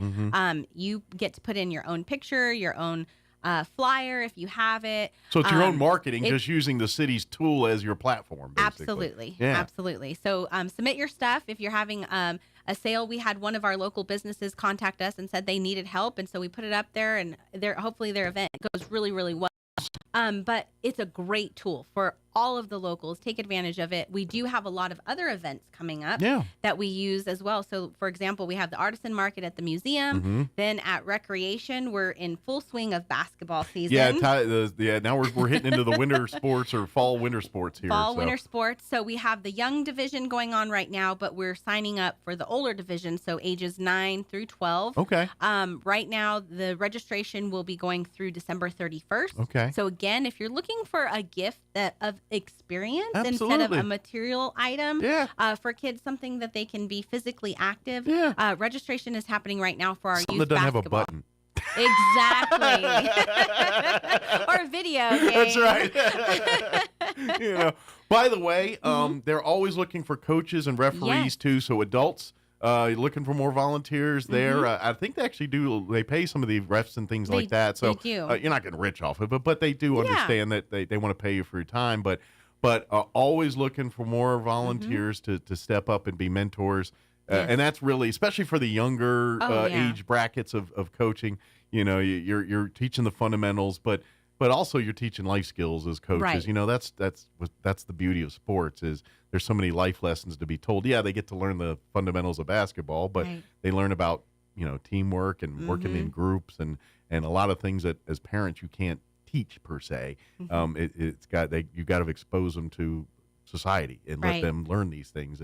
And so sign up your youth. The younger the better on this. Sign them up to really get them exposed to this, and to be honest, the younger you get these kids in it sets the patterns for them to want to keep doing physical things and maybe spend a little less time in the family room eating Cheetos and playing Xbox or PlayStation or whatever they're into now. Yeah, exactly. So and to sign up for that, so it's RoswellConnect.com. That's where all of our programming for any activities of registration for the recreation center. We also have swim lessons currently happening. We know it's winter and you're thinking, oh, swim lessons. Now's the time. Now is the time. So now when the summer comes, you can just enjoy it instead of learning how to swim. You learned in the winter. Yes. So sign up for that. We have aerobic classes, and then the one big new thing that we have back at the adult center is we're doing weekend rentals. So we know that holiday parties are really busy. Absolutely. 'Tis the season. 'Tis the season. Baby showers, things like that. The adult center is now available on the weekends for weekend rentals again. So excellent. So if you need we space, have staff and some of the amenities and things, and I think you can talk with the staff and kind of customize your package, because there's so many things to do at the aquatic center, and you probably don't have time to do everything at the party. But if you want to focus on basketball or a pool party or who knows, maybe you want to do a workout party. I don't know. And can we reserve one of the weight rooms and do something? Yeah, absolutely, we can figure that out. But please reach out and let them help you make that party. And by the way, don't shortchange these poor folks that have birthdays in November and December. They get shortchanged because of Christmas and get overshadowed. My brother's a December baby, and he got overshadowed on his birthday. Like we'd have a little thing and a cake, but you'll get it for Christmas. And it's like so. Make it fun. Make it. These kids don't stigmatize them with that thing. Go call the thing and let's do a little party here. Even you don't have to make it blow it out big because you're saving up for Christmas, but give them their special day, even though it's going to get overshadowed by all the other holidays. Yeah, and I think it starts about $40 to rent out the room, which is really great. Yeah. The Recreation and Aquatic Center and then the Adult Center. And we've seen, 'tis the season again, a lot of engagements, right? So you can do bridal showers, you can do an engagement party, just different things. So feel free to give them a call. Absolutely. 575-624-6718. And of course, if you want to do more than that, they got memberships and things like that, family plans, individual plans. They customize a lot of that stuff. So if you're looking, maybe, New Year's is around the corner and resolution season's coming again. If you're looking to, if that's one of your things, now's a good time to kind of talk with them and set up your memberships there. And that's a membership that you can keep using even after a week, too, when you're tired of going to the gym. Yeah. There's so many other things to do there that you can still feel like you're getting your money's worth. Oh, yeah. We have open studio, which is like lapidary, stained glass, things like that, that people, we want them to come. We've had it for a while. We hope they come back. COVID kind of messed things up a little bit, but it's definitely open and want them to come and enjoy it. So about week 3 into January, when you're tired of the medicine ball and you want to do something else, they've got other things to do there. Yes, we absolutely.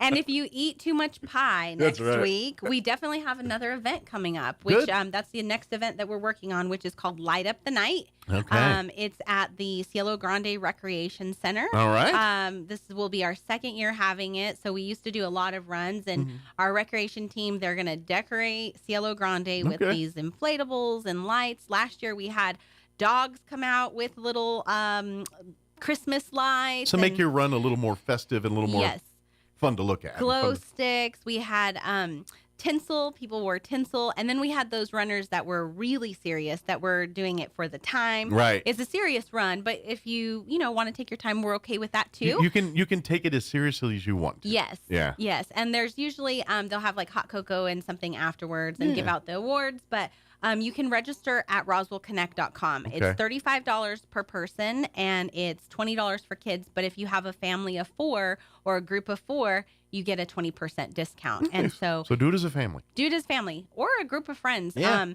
It's going to be on Friday, December 8th. It starts at 6 o'clock, and it'll be right in that entrance of the interior field at Cielo Grande. That's where it starts, and then it'll be a 5K all the way around. Okay. And it'll be a really great night. There's music. Plenty of parking in the main parking lot there. Oh, Just pick you a good spot and see where the people are gathering out there, and that's probably where you need to be. Yes. Oh, yes. I can't even remember. We had quite a bit of people, but we're hoping we'll have a little over 200 this year, and registration is currently going on. We have a good group already. Excellent. Some people, they enter their dogs, which we love. Absolutely. It's a fun thing. Decorate them up in their favorite Christmas costumes or their sweaters. Yeah. Give them a little light up, they have light up sweaters and things. That'd be fun for this kind of event. Yeah. So it's really, really fun. And different age categories that they'll be awarding some awards, because it is a fun run, but it's also some people need a timed run for another they're marathon. Training for Correct. more serious, this is their passion. Yes. For the rest of us, we just need to get a little exercise and get out and after Thanksgiving and maybe socialize a little bit and do something that involves sitting. Yes, and eating. Yeah, and so hopefully we'll have a great turnout. But again, you can register at roswellconnect.com. Yeah, and everything, and roswellconnect.com, bookmark, keep that website handy. Anything recreational when it comes to the city of Roswell goes through that Roswell Connect. So if you want stuff with the zoo or the recreation aquatic center or any of that type, or signing up for those types of things, or a lot of times we have like a citywide event or something at one of our facilities. A lot of times you get to get tickets or get admittance into those events, you go through the Roswell Connect website. If you want to learn more about getting passes or becoming a member at the aquatic center, all the information you need is at Roswell Connect. You can read it there. You can do it there, or you can read about it and then go down and talk live, or maybe you want a tour or something. It's like, I've read all this stuff. Can I see it? Right. Come on down, and they'd be happy to show you and everything else. And then you can sign up right there, and then all you need to do is get your butt there and start using it. So yes. And speaking of passes, so for basketball season, we have what's called a spectator pass. Okay. It's $10, and it gets you into all of the games. Okay. For that $10 rate, instead of paying $2 per game. So you actually have a little bit of a cost savings when you buy that spectator pass. It's like a little credit card. It's not a credit card, but it's like plastic. Right. And it's it has a little more durable. Yeah, it has a barcode, and you scan it as you come in, and it scans green as you walk in, instead of having to bring cash and try to find $2 because you got to have good change. Well, and then like sometimes you're coming in your workout gear and you don't have pockets and things, and Sure. you can slip that in a lot of places. You can Yeah. boop, boop, and get in. And that's their membership card is like that, but it's the spectator pass is specifically to watch the basketball game. Gotcha. So if you're a grandparent, a parent, aunt, uncle, cousin, and you want to come and watch those kids play basketball, just buy the spectator pass. It's cheaper, That way you can wave more in cost and out. effective. You have it. Probably a walk little in. quicker too, because in essence The line isn't as long for spectator pass. It's a boop and you're in. It's Yes. not. Can you make change for a 5 Yes. and all the other things that are going on. Absolutely. So, Absolutely. so if you're a regular there, you got a lot of grandkids or a lot of family members that spend time there, and you want to see all their stuff, because who doesn't? Right. You want to see your kids grow up and do their things and brag on them and everything. Absolutely. And so save you a little money, get that little card, and you can zip in and out and be on it with your, you can get to doing the things you're there to do. Yes. Not waiting to do them. So. Absolutely. Yeah. Yes. By the way, Roswell Connect is, like I said, is the website for everything recreational. We do have the don't forget the actual government website, roswell-nm.gov. That is the city's website for everything else. If you want to talk to a city councilor, pay your water bill, want to know when trash schedule, when which the is coming trash, up next week. with the It's gonna be holidays here, altered. next week's going to be altered. We did have a slight altering Last Veterans week. Weekend, but Thanksgiving week, put it this way, usually it's everything moves a day. So if like your trash day is normally Monday next week, it'll be Tuesday. If it's normally Tuesday, it'll be Wednesday. And for those Thursday, Fridays, they push them till Friday, Saturday, I think is. And we'll have an updated schedule on our Facebook page as well as on the website for that. If you if for some reason it gets missed, or maybe you thought it got missed, you can always contact us through our Fix-It form. It's on roswell-nm.gov under How Do I Submit. But there will be an alternate schedule next week in observance of Thanksgiving, because city offices will be closed Thursday and Friday of next week. And I will tell you through personal experience that if something gets messed up, or even if you screw it up, I've had one or two occasions where things didn't get done right, and I'll call the waste department, and they correct it very quickly. I haven't had a lot of experience with other city services, knock on wood, because I didn't need them. Yeah.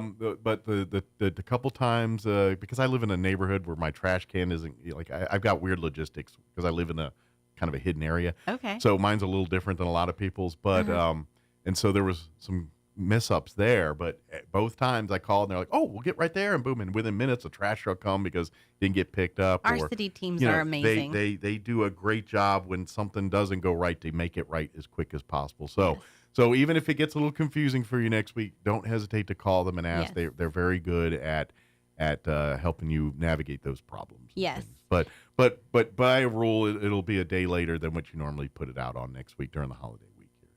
So check the Facebook page. It'll have it. Keep up, and we'll try to remind everybody here on the radio too as best as possible. But that website is your the city's website, roswell-nm.gov.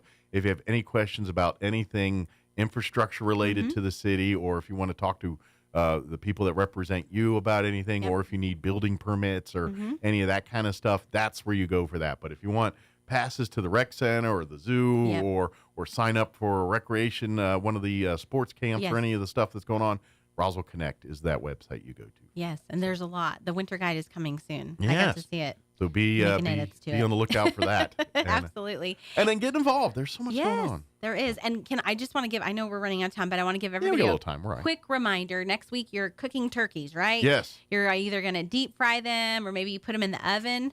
What do you do with that grease? Number one thing, please don't throw it down your drain, your kitchen sink. Yes. That's really bad for our water lines. Yes. We encourage you to let it dry out, wrap it up, tie it up, and throw it out. Don't throw it down the sink. The move we always do is you always have the old can of coffee can or whatever it is, and then you always kept it somewhere kind of handy in the kitchen there, and then whenever we cook bacon or anything like that, you just pour it in there. Yes. And then and obviously it solidifies, and then when it's full, we throw it in the trash. That's kind of, or I know some people go, no, save that grease for cooking and all that. We're not that, because you got to get a little more stringent with your grease collecting if you're using it because now you can't mix grease. And then you're like, well, the bacon grease is for this one. This is the whatever grease or whatever. But don't pour it down. And to be honest, it just so happens about 2 weeks ago, I got a chance, thanks to Christina Arnold, to tour the wastewater treatment plant and seeing, which by the way is amazing. It's amazing to see that work out of there. Fantastic. Yeah, it does smell a little bit, but they're dealing with poop. What are you gonna do?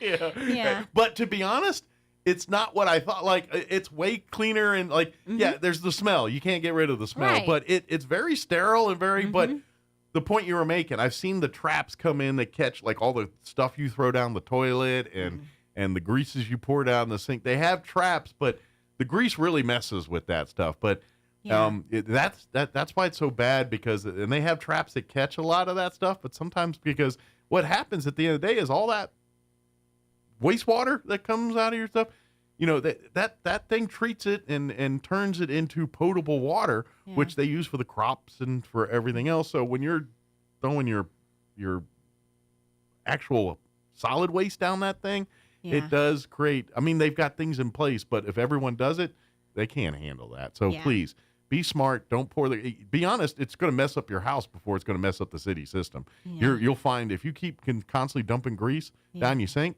you're going to find that all your pipes are clogged up and everything, and the city ain't going to fix that. You're going to have to call the plumber to fix that. So save yourself the headache by not pouring that stuff down the drain there. It's too easy to do something else.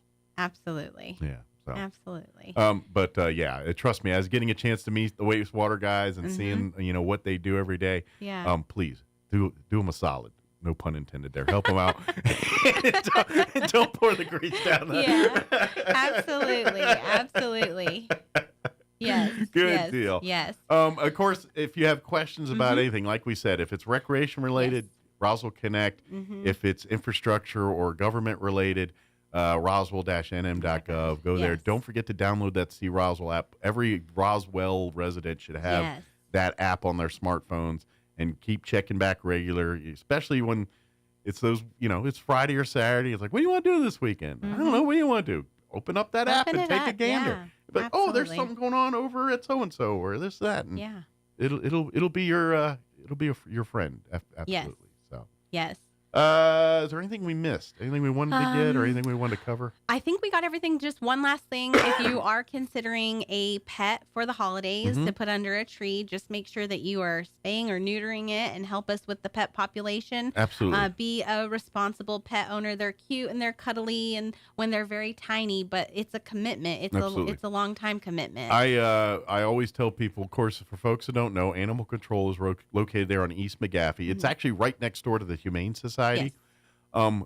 Visit both facilities if you're looking to adopt. You're rescuing pets either way. So if you're in the animal control animal services facility there, you see a pet and it doesn't, for whatever reason, nothing that sings to you, walk right next door to the Humane Society and see it, and vice versa, because either way you're rescuing a pet. If you adopt from animal control there, then it frees up a cage. If you adopt from the Humane Society, when they have free cages, they always go over to animal control and say, "Hey, we got animal some services. Animal services. Sorry, it's just a habit." I know. And let's see what you got here. Yes. And so it's constantly. So help out by donating. Please understand that if you adopt from either facility, that pet will be spayed or neutered before you can make it your own. And also, don't forget, regardless of where you live, that pet will also be microchipped. Yes. Because you're adopting your pet within the city limits of the city of Roswell, by ordinance, that pet must be microchipped. Yes. Even if you live in the county and don't live in the city, because you're adopting from a city facility, it's microchipped, and it's for your benefit. It really is. So many lost pets are going back home because those animals were microchipped, and I would argue that a large percentage of those probably wouldn't have gone back home if it wasn't for that microchip. So, right. So please, I know some people get salty when you talk about this kind of stuff, but it is for the benefit of you. And I don't care what anybody says. This city has an overpopulation problem of animals. And the city can do everything it can in its power, and the Humane Society and these great organizations can do everything. But at the end of the day, the only way it's to fix is we, the public, have to be responsible pet owners. Spay and neuter your pets. don't let your cats just go outside and be outside, your dogs and things like that. Being a pet owner is like being a parent in some ways. You've got to raise it that same mindset. It's not cheap to be a pet owner. Nope. Medical bills, food bills, depending on your size of your animal.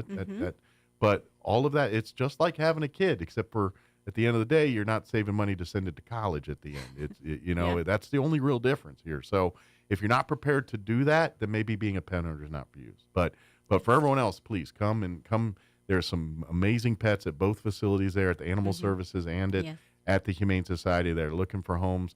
A lot of times if you go online, you can kind of preview and see the pets. And if one particularly strikes your fancy, then you can make a request for a visit and all that kind of stuff too. So, and if you see not available when you're online next to that's not because they're adopted. It's usually because they're in quarantine because of shots or size or, we can't let people adopt pets that are not old enough or not heavy enough. Weight's the bigger issue, right? Because of health reasons and things like that. Absolutely. So if you see that not available, it's not because they've already found a home. So if you fall in love with a not available, check in, call back and check in. And when it is out of quarantine, they'll be happy to show you and let you meet them and all that good stuff. Absolutely. Good deal. We get off. I think so. Awesome. Have a happy Thanksgiving. You do the same, and we will see you here next month, if not sooner. And if folks have any questions, don't forget RoswellConnect.com or Roswell-NM.gov. Yes. You'll find, and if you can't find your answers there, come on down to City Hall or come on down to the Recreation Center or the zoo or the museum, and they'll be happy to talk with you and help you out. Absolutely. Good deal. Thank you. Thank you, ma'am. We'll see you next time. And don't eat too much turkey. Are you a turkey fan? I am a turkey fan. White or dark? Definitely white. Okay. Yeah. See, I love everyone says white. Yeah. I'm a dark meat guy. Yeah. Like, more for me. Yeah. If you give me a turkey leg, I'm good to go. I like to put red chili on it, so I don't know. No, don't get me wrong. I love white turkey. I'll eat it all day. Yeah. But my favorite is the dark meat. I like to mix it and with the gravy. And I think the dark meat is a little too slimy. I'm not a huge meat eater to begin with. But see, I'm a carnivore. So to me, I'm like, the slime is what makes it good. Yeah. Like my mother-in-law hates like runny eggs, with yolk. And to me, I'm all about that. Oh yeah. I'm like, over easy, please. And like, you sure? Yeah. I like to dip things in that yellow stuff. But my mother-in-law, she's literally grossed out by that. Yeah, I'm with her on that. Them eggs are so hard. Yeah. Yes. But thank you, Juanita. We'll see you next time. It is 8:51. Let's pause for news. Your Cowboys report. They won. Y'all should be happy. And Lou Dobbs, quick break as well. Don't go away. Now your Pecos Valley News Update. I'm Jared Sorello. Roswell police are again reminding all of us to take some precautions as the holiday shopping season kicks off. Thanksgiving weekend marks the first big shopping days of the season. That also unfortunately means there are thieves out there doing their own shopping of sorts, looking for the easiest targets from whom to steal items, information, or even identities.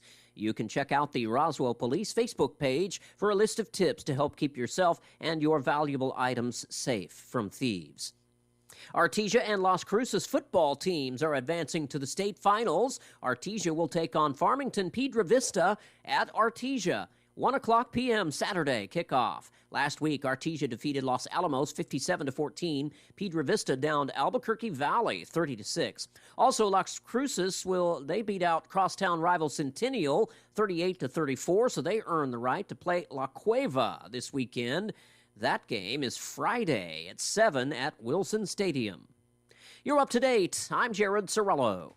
Hey everyone, with your Cowboys report, I'm Christy Scales. While Dak and CD earn the headlines, the good news heading into Sunday's game at Carolina is also the fact the run game's finally getting untracked. You'll hear from one of the road pavers, Tyler Smith, right after this. Cowboys Nation is big because everything's bigger in Texas.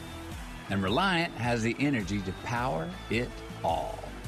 From home field advantage to home sweet home, Reliant has Dallas Cowboys fans all across the Lone Star State covered for every electric moment this season and beyond. Reliant, proud to be the official energy provider of your Dallas Cowboys. Reliant, PUCT number 10007. A true Dallas Cowboys fan is there for the journey and the destination. This is the season to make your journey count by flying through McAllen International Airport, the South Texas airport of the Dallas Cowboys. Whether you're flying down for McAllen's award-winning fall and holiday festivals, or you're a South Texas fan flying up to cheer the Cowboys on, make your journey as satisfying as your destination at the South Texas airport of the Dallas Cowboys. McAllen International Airport. Above, beyond. At McAllenAirport.com.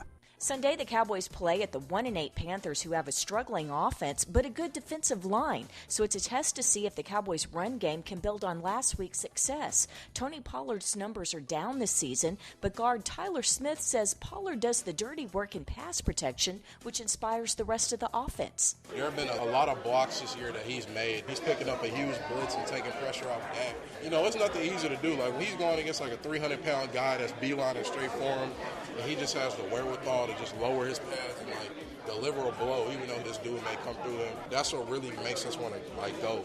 Cowboys-Panthers kickoff Sunday is noon Central, pregame 11 Central, right here on your radio home for the boys. With your Cowboys Report, I'm Christy Scales. I'm meteorologist Steve Hamilton with your Pecos Valley weather. We're looking at low to mid-70s for the afternoon high. We will have some cloud cover with a storm system off to our west. Staying cloudy overnight and lows near 50, and then we should get a little bit more sunshine on Friday with afternoon highs going up to about 70.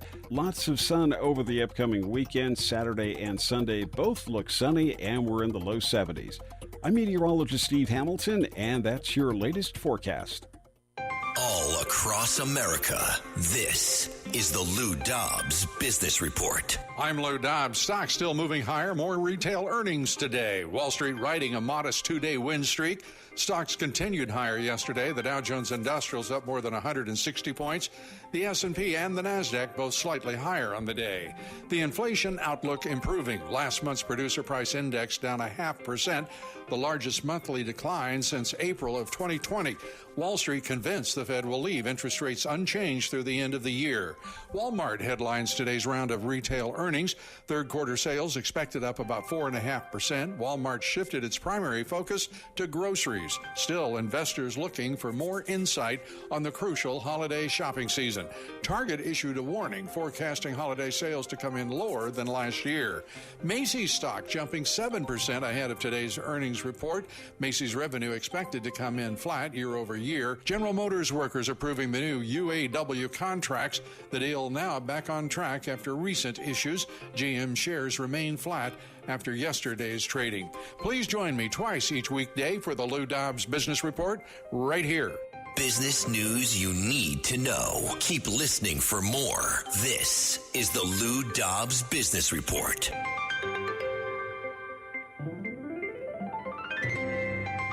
1 in every 5 businesses gets hacked. Why? Security requires identifying how many computers your business has. You probably don't know, and your cybersecurity team likely doesn't know either. Most companies underestimate their vulnerability points by 15% or more. Payment processors, printers, and other network devices. Arison's Cyber Z Suite pinpoints and secures these devices and ensures total system coverage. Call Arison 908-878-7717. 908-878-7717. Arison 908-878-7717. Coming to the Ocotillo Performing Arts Center Saturday, November 18th. It's been a hard day's night. Yesterday, a tribute to the Beatles. Oh, I believe in yesterday. The tribute band endorsed by Sir Paul McCartney returns to the Ocotillo Performing Arts Center in Artesia for one night only, Saturday, November 18th. Get tickets and more info at artesiaartscouncil.com. Yesterday, a tribute to the Beatles, Saturday, November 18th at the Ocotillo Performing Arts Center in Artesia. Ad paid for by Artesia Lodgers Tax. Wakefield Oil Company is a name you can rely on with full service at the pump the way it used to be. You can expect service in just 15 seconds. They offer bulk fuel and oil services and even diesel exhaust fluid. Wakefield Oil Company will deliver to farms, ranches, dairies, the oil fields, and more with dependable service you can count on. So the next time you need service or delivery, go with the name that locals have trusted since 1983. Wakefield Oil Company, 311 South Virginia in Roswell. Let them earn your business. Asian Market brings the flavors of the East to Roswell. The market side has lots of new and different items, including new sauces and noodles to enhance your Asian dishes, plus new snacks and more. And the restaurant inside Asian Market has all Nook's favorites from 11 to 5, like wontons, egg drop, rice or noodle soup, crispy calamari, and the best barbecue fried rice in town. Dine in or call ahead for easy pickup. And find Asian Market on Facebook for updates on open times and specials. Hi, this is Nook. Come see me at Asian Market, 5702 South Main in Roswell. Call 575-840-5309. Let's face it, guys. We're living in times where the truth is becoming more suppressed and censorship is increasing at an alarming rate, especially on social media platforms.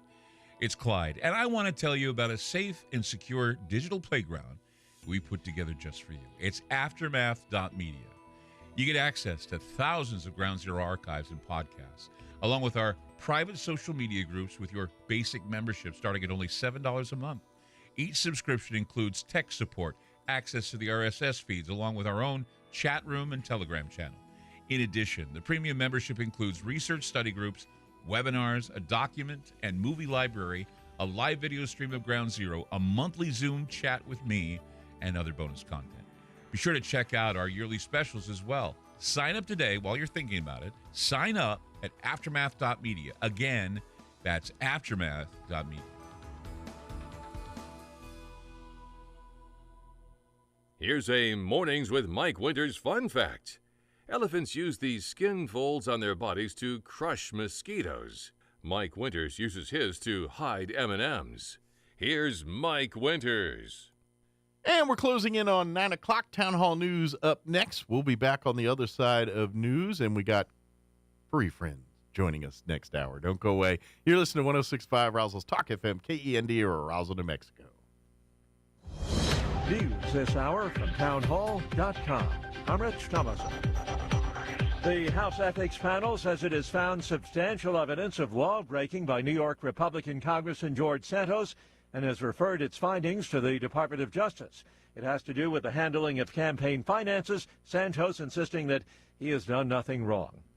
Seems that many Biden backers will be voting against Donald Trump rather than for Joe Biden. The findings of a new Reuters Ipsos poll point to voter unhappiness with a likely Biden versus Trump rematch in 2024. In fact, Americans inclined to vote for Mr. Biden next November say their primary motivation is stopping Trump. About half of Biden supporters in the poll described their vote as being against Trump and his policies, compared to just 38% who said they would be voting to support President Biden and his policies. Greg Clugston, Washington. The government will be able to keep borrowing and spending right into the new year now that the Senate has approved a stopgap bill previously passed by the House. President Biden is expected to sign the bill. Democrat Senator Joe Manchin of West Virginia says absolutely he would consider a run for president in 2024. Manchin opened speculation about a possible White House bid when he announced last week he would not seek another term in the Senate. When asked by NBC whether he would consider a presidential run, Manchin said absolutely. He also said, quote, every American should consider it if they're in a position to help save the country. Manchin says it all depends on Americans' desire for a middle-of-the-road candidate. He says he's scared to death of another term for Donald Trump, but also the Democrats have pushed President Biden too far to the left. Bob Agnew, Capitol Hill. 6 U.S. Capitol police officers injured during a violent anti-Israel protest yesterday on Capitol Hill. Wall Street, the Dow down 100 points, while the NASDAQ is off 49 points. More on these stories at townhall.com. Everybody wants cheap airfare, but where do you find it? You call low-cost airlines. Their prices are direct from the airlines, and they're so low you can't find these fares published anywhere. They specialize in cheap flights, discount hotel rooms, cheap car rental rates, and great package deals anywhere around the world. Wherever you want to go, they can help you get there cheaply and with a best price guarantee. If you want the lowest prices on your airline tickets or other travel services, call now. That's right, call. That's the only way to get these rates. Experts are standing by 24/7 to get you the cheapest airfare and hotel rates available. So don't wait. Call right now for the lowest travel prices anywhere and for great last-minute travel deals, too. Call 866-755-5300. That's 866-755-5300. Again, that's 866-755-5300. Call us right now. By taking action right now. It's being described as the largest ever seizure of counterfeit goods in the U.S. Federal authorities in New York say they've seized more than $1 billion worth of fake handbags, shoes, and other luxury goods. U.S. Attorney Damian Williams says 2 people have been charged with trafficking the knockoffs from a New York City storage unit and from other locations from January through October. Photos released by prosecutors show shelves stacked with counterfeit handbags and wallets in one location and handbags hanging from hooks from the floor to the ceiling at another. The 2 men charged could face up to 10 years in prison if convicted. I'm Donna Warder. Residents say Israeli forces have been dropping leaflets warning Palestinians to flee parts of southern Gaza. It's in keeping with Israel's policy of warning civilians to evacuate areas before the military goes in. News and analysis at townhall.com. New York State suing a major soft drink and snack food manufacturer. The lawsuit accuses PepsiCo of polluting the environment and endangering public health after its plastics were found along the Buffalo River. The lawsuit aims to require PepsiCo and its subsidiaries, Frito-Lay and Frito-Lay North America, to clean up the mess, which includes food wrappers and plastic bottles. It says the plastics are contaminating the drinking water supply for the city of Buffalo. The lawsuit says PepsiCo is the largest contributor of plastic waste contaminating the Buffalo River. A 2022 survey by the Office of the Attorney General shows PepsiCo produced 17% of the identifiable waste. PepsiCo has not commented. I'm Mike Hempen. Americans curbed their retail spending in October for the first time in 7 months. Retail sales slid 0.1% from the month before, a smaller decline than many experts had been expecting. More on these stories at townhall.com.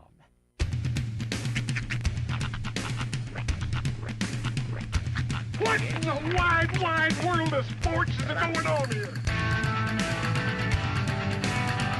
I promise you, whatever scum did this, not one man in this force will rest for 1 minute until he's behind bars. Now let's grab a bite to eat. Yeah, come on. I feel the hot wind on my shoulder and the touch of a world that is older. I hit the switch and check the number. I leave it on and then I slumber. I hear the rhythm ringing through it. Flamenco guitar and cumbia music. I hear the talking of the DJ. The traveler said, what does he say? I'm on a Mexican radio. I'm on a Mexican radio. Broadcasting live from high atop the J.P. White Building in downtown Roswell, New Mexico. It's Mornings with Mike Winters on 106.5 Roswell's Talk FM. Is that what I sound like when I talk? Now, here's your host, Mike Winters. And good morning. It is 6 minutes after 9 o'clock. Welcome to hour number 3 of Mornings with Mike Winters right here on 106.5 Roswell's Talk FM. Happy Thursday, everybody. Hope your Thursday's going well. The fog's still lingering a little bit, but it's starting to burn off here a little bit. It's supposed to be 75 degrees today later on, so you might want to dress in like. That's right. So, but happy Thursday. Hope your day is going smooth and well and swell and all that good stuff. Don't forget, busy weekend, high school football. Once again, as your Roswell Coyotes remain as the 1 seed. They are on the road. They go travel to Deming to take on the Deming Wildcats. That game will take place 1 p.m. Saturday in Deming. Unfortunately, we will only have audio of the game. The New Mexico Activities Association straight up denied us the video rights to that game. So we cannot bring you the video of that game. But Haley McDonald, which, by the way, I'm kind of premature in things. We got our Lady Rockets are in state playoffs for volleyball right now. That starts today. Kelly McDonald is, I'm not sure if he's there or en route to Albuquerque to get that to bring that game. He's going to bring the games, and those are going to be internet only. If you go to ksvptv.com, it is audio only, internet only, because it's there in Rio Rancho, and we are not allowed to do video there either. So, but we will have audio of that, internet only, ksvptv.com. So we'll have all the Goddard games for you today, and tomorrow it'll be Kelly. Chris Deck is going to be heading up to Albuquerque later today or tomorrow, and Kelly and him will be doing the Goddard volleyball games. Then at the end of the day, Kelly's going to head to Deming, so he can call the football game in Deming. Chris is going to hang out in Rio Rancho for whatever Saturday action there is for volleyball. Now, we will put the volleyball Saturday games on the radio, except this gets confusing, I know. The semifinal game, because it's at like 2 o'clock, and we will be doing a football game on the radio at that time. So we will have it, but it'll be on the internet. But if there's a game before it or the championship game, we'll have the audio on the radio and on the video, or audio only on the video, ksvptv.com. But I know that's a big, confusing pile of thing I just handed you. But yes. Fizbit? What's Fizbit? Star Trek original series, a piece of the action. Oh, okay. He showed me this once years ago. Okay. Am I wrong? No, you're absolutely right. Yes. What you just described is Yes. Fizbit. Yes. So sorry about that, but that's the way this cookie's crumbling. That's here. right. So, but we will have the game for you Saturday.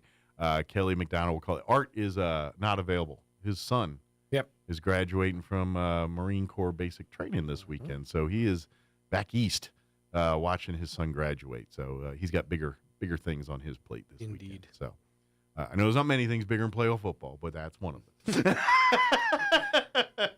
Meanwhile, for you Bulldog fans, for the one Bulldog fan in the area, we will have video and audio of the Bulldog game. Yeah, NMAA said, we'll go to Deming. We're not going to Artesia.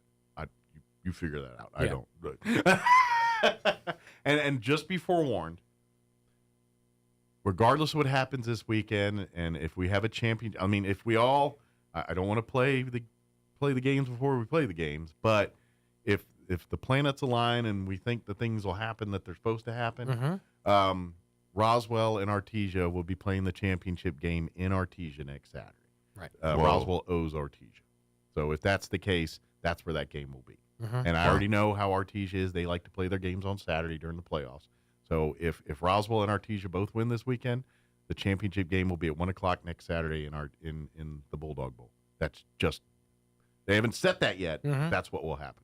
Okay. So don't worry. The Black Friday is still safe. That's right. So that's what'll happen there. So let me give you the rundown for this hour of the show. Oh, yes. We'll get you up to date with the weather here in just a few minutes. Then here and shortly thereafter, we're going to have the folks from the District Attorney's Office here. Dennis Kentai back with us, Gina Yeager as well, and Beaumont.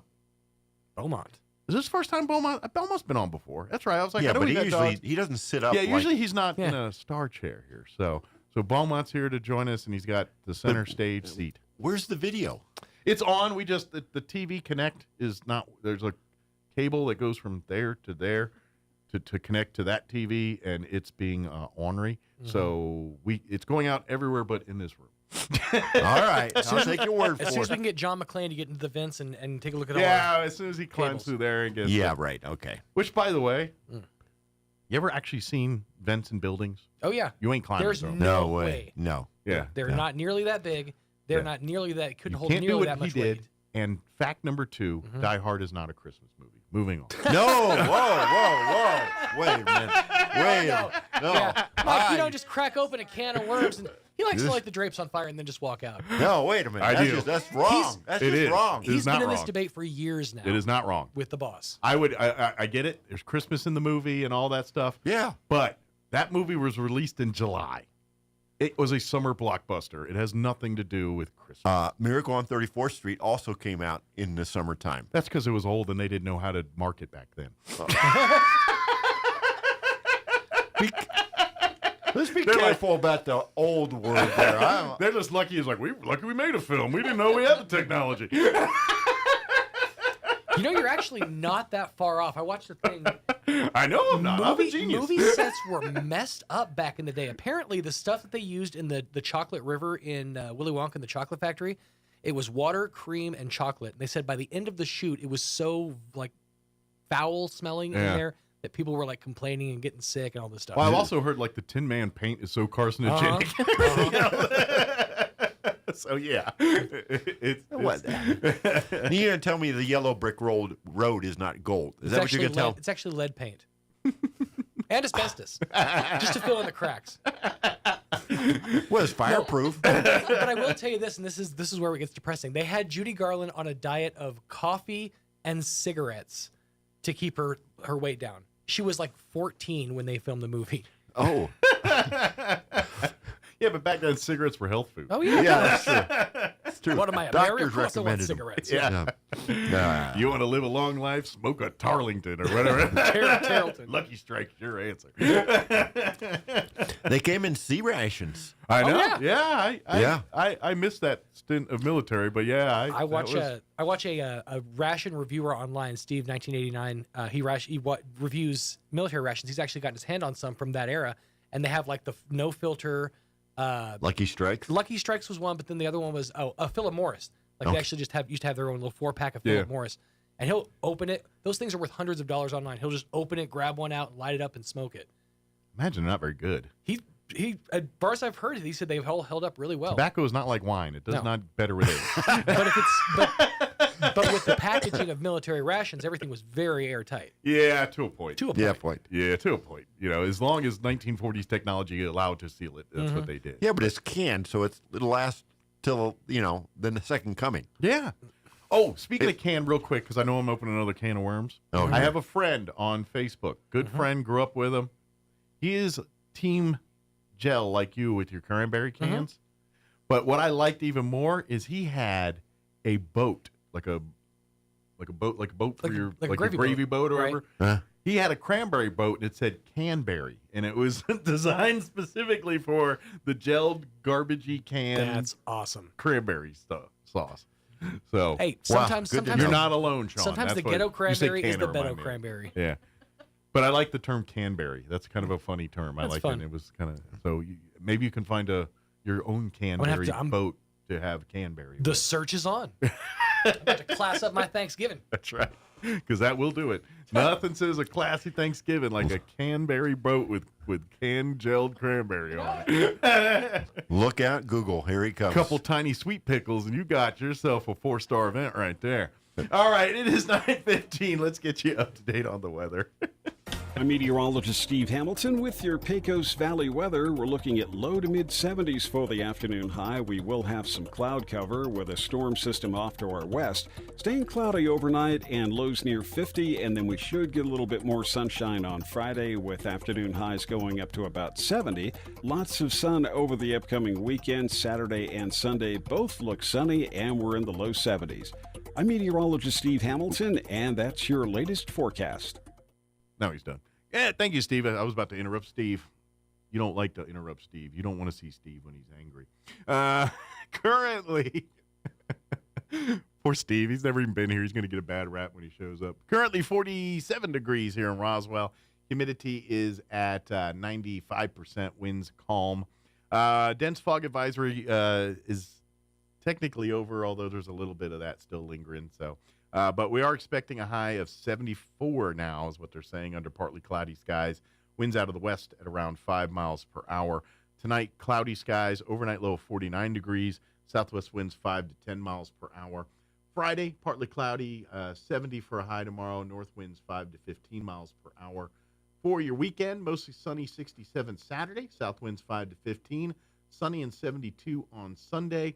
And then a little cooler to start your Thanksgiving week. 58 breezy Monday, 57 on Tuesday. But then we warm back up into the upper 60s by Wednesday of next week. So, is that love or boredom? I'm not sure which. For folks watching at home, hopefully she's got the camera on them. Beaumont's just kind of laying his head on the table, just like, Wake me up when this thing's done. I think Beaumont needs a nap. All right. Well, Beaumont, I'm going to take a commercial break, then you're on. So you got about 3 minutes to get game ready here. So, all right. We're going to take a quick break, and then we'll talk with the district attorney's office on the other side. Don't go away. Hey, this is Jennifer from Trustmark Roofing. Every storm chaser's worst nightmare. You know storm chasers, those out-of-town roofers that descend on neighborhoods after big storms. They come in, do a crummy job, then poof, they're gone forever. Well, a few years ago, our area had a hailstorm, and right on cue, storm chasers showed up. I was driving home from work one evening and saw one talking to an elderly lady on her porch. I said, "Not today, buddy." I did a U-turn, pulled in the driveway, and walked right up to them. I warned the woman who they were talking to, and I chased away the storm chaser. The woman's daughter called me later and said a storm chaser ripped them off a few years ago. She thanked me for stopping this one and chose Trustmark for her roof. Trustmark Roofing. Every storm chaser's nightmare. Every homeowner's champion. Call today for your 20% off coupon for our spring and roof gutter maintenance service. 575-755-ROOF. Or visit TrustmarkRoofPros.com. Trustmark Roofing, we put people first. If you are like our preacher, there are times in your life when you just feel down or depressed. You may feel empty and like something is missing in your life. You are longing for something more, something better. The writer of Psalm 42 felt this way. He realized what he was longing for was God, but he didn't feel like God was hearing him. The writer says, "As a deer pants for flowing streams, so pants my soul for you, O God. My soul thirsts for God, for the living God." He continues by asking, "Where is my God?" It's okay to feel this way. At times, we all struggle with being lost and alone. The writer goes on to say he goes to the house of the Lord, spending time with God's people and praising God. He then says that he prays and remembers that God is his rock. He ends the psalm by saying he keeps his hope in God. Be with God's people, sing praises, pray. Remember that God is always there and is strong to handle our questions and doubts, even when we don't feel it. At Country Club Road, we are here when you feel alone. Let us support you when you are struggling. We are here for you.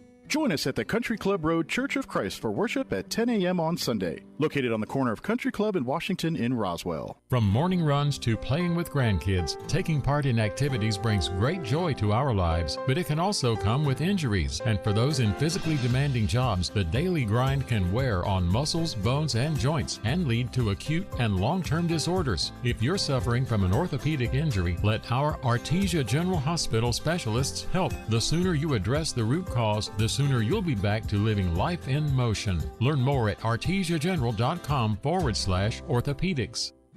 Our lives run on energy every day. And every day, your friends and neighbors at New Mexico Gas Company safely deliver reliable, affordable, essential energy to New Mexicans. The kind of energy that brings families together, that surrounds us in comfort. The energy that warms homes and hearts. We're New Mexico Gas Company, and every day we deliver the energy that's behind some of the warmest moments in your life. That's why we're here. Here's a Mornings with Mike Winters fun fact. U-Haul is the world's largest advertiser in the Yellow Pages. Too bad millennials don't know what the Yellow Pages are. Here's Mike Winters. And good morning. It is 21 minutes after 8 o'clock, and joining us in studio this morning from the District Attorney's Office, 5th Judicial District. There you go. That's what I was trying to spit out there. Dennis Kentai, and of course Jeannie Yeager, who is your, I guess your official title is like victims advocate, or you're the one that really helps the witnesses and things like that. I can botch your. I know what you do. I just botch your title. I have a couple of titles, but there's 10 victim service coordinators in our district. Gotcha. I'm one of those. And you're one of those. Yeah. But you kind of have the special moniker of you're the keeper of the DA dogs. She's a dog mom. Yes, she's a dog mom. Coordinator for the program. Yes, and also joining us, I did not introduce, and I need to, is one of the DA dogs, Beaumont, which Beaumont's been on before. Beaumont is actually Beaumont's on the chair today, but now he's feeling a little mommy, need a little mommy time. He's been cuddled up with mom here, but which is nice on cold days. Yeah, I was saying it's a good day for that because how big's Beaumont? About about 80 pounds, 90 pounds. How big, Bo? 85 pounds. No. Okay. So Beaumont's a big boy. Yeah. But that's the problem with dogs like Beaumont. They're 85 pounds, but they think they're lap dogs. Yes.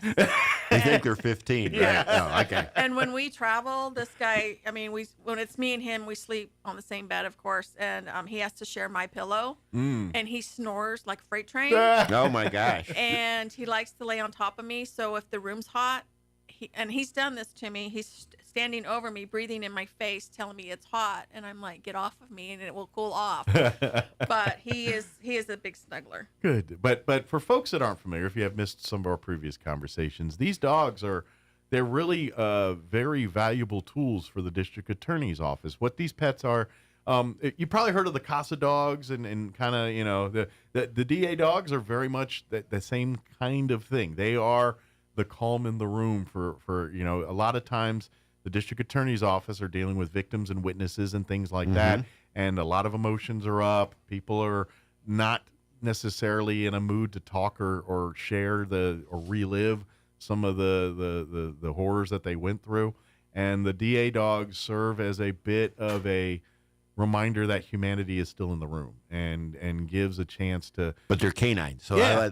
But it's the love, the whole. Yeah, I know. Because I don't care. Everybody says different breed. Yeah. They just want to cuddle and snuggle and love you and not judge And so they, by default, they Right. come in the room and de-escalate. Yes. And they de-escalate and they make people feel a little bit more comfortable and hopefully more willing to share their stories, because without their testimony, the district attorneys, the DAs can't do their job. They just can't do it. Not at all. And, Exactly. And our dogs, a little difference is our dogs are for the criminal process, from when they come into our office to the completion of a case. So they are there continually. Like I said, we've got the 4 dogs. Yeah. We've got Kiki in Beaumont and I got your Roswell. cheat sheet cards if you need them. I still got. They have cards that I got last time, and I still got them. Of course, there's Tina. She's in Lee County. Duke is in Carlsbad. And then you mentioned Kiki. Kiki and Beaumont are here in Chavez And County. then Beaumont, which I guess because that's Gina's baby's kind of the lead dog. I'm gonna guess. Just not lead dog, but he and the I. busier of the Well, we're quartet. probably the ones that are like out front. Gotcha. Yeah. Speaking more so. Everybody else, I mean, they do as much as I do. They're in the trenches doing their thing. They're just like, Gina, you do all the talking, and Beaumont gets can the be out there. publicity, so Beaumont's kind of the star. Well, Beaumont's just like, oh, I'm going to tag along with Mom again. Okay, here we go. Yeah. But the other dogs do just as much work, and their handlers are amazing, better than me most times. I bet when you're out in public, you make a lot of friends, because anytime you're just with a dog, people want to come and talk to you. You know what I mean? We have to plan 30 minutes earlier, because it's going to take us that long to get in kind of crowd, because we do make friends, and that's what we're here for. People love dogs. Yeah, People, that's the whole point of it. That's why they're there. And that's the good thing about this program is these guys make us human. Yeah. And so they get to see that we are human and that we are compassionate, and we're You're doing not things. the people in the Yes. suits. Yeah, exactly. We're doing things to make it easier as much as we can for them to come in and talk to us and tell their story. Yeah, it's a tool, and here's the great part. This really is kind of a homegrown thing through the 5th. This kind of this is the first district really in the state to embrace this and do this, and now you guys are kind of becoming the example for the rest of the districts in the state right now with this program. It's a blessing and a curse At the same time, because if we mess up, then we mess up for the state, because all eyes are watching us. Sure. So our dogs and our handlers have to be spot on, which they are. Yeah. Which Well, the I'm good news so is glad. we're seeing more and more of this in the state. So Yes. this what the idea is. This is it's the rule instead of the exception is what Right. we want to, where we just come to expect to see dogs in the room because that's how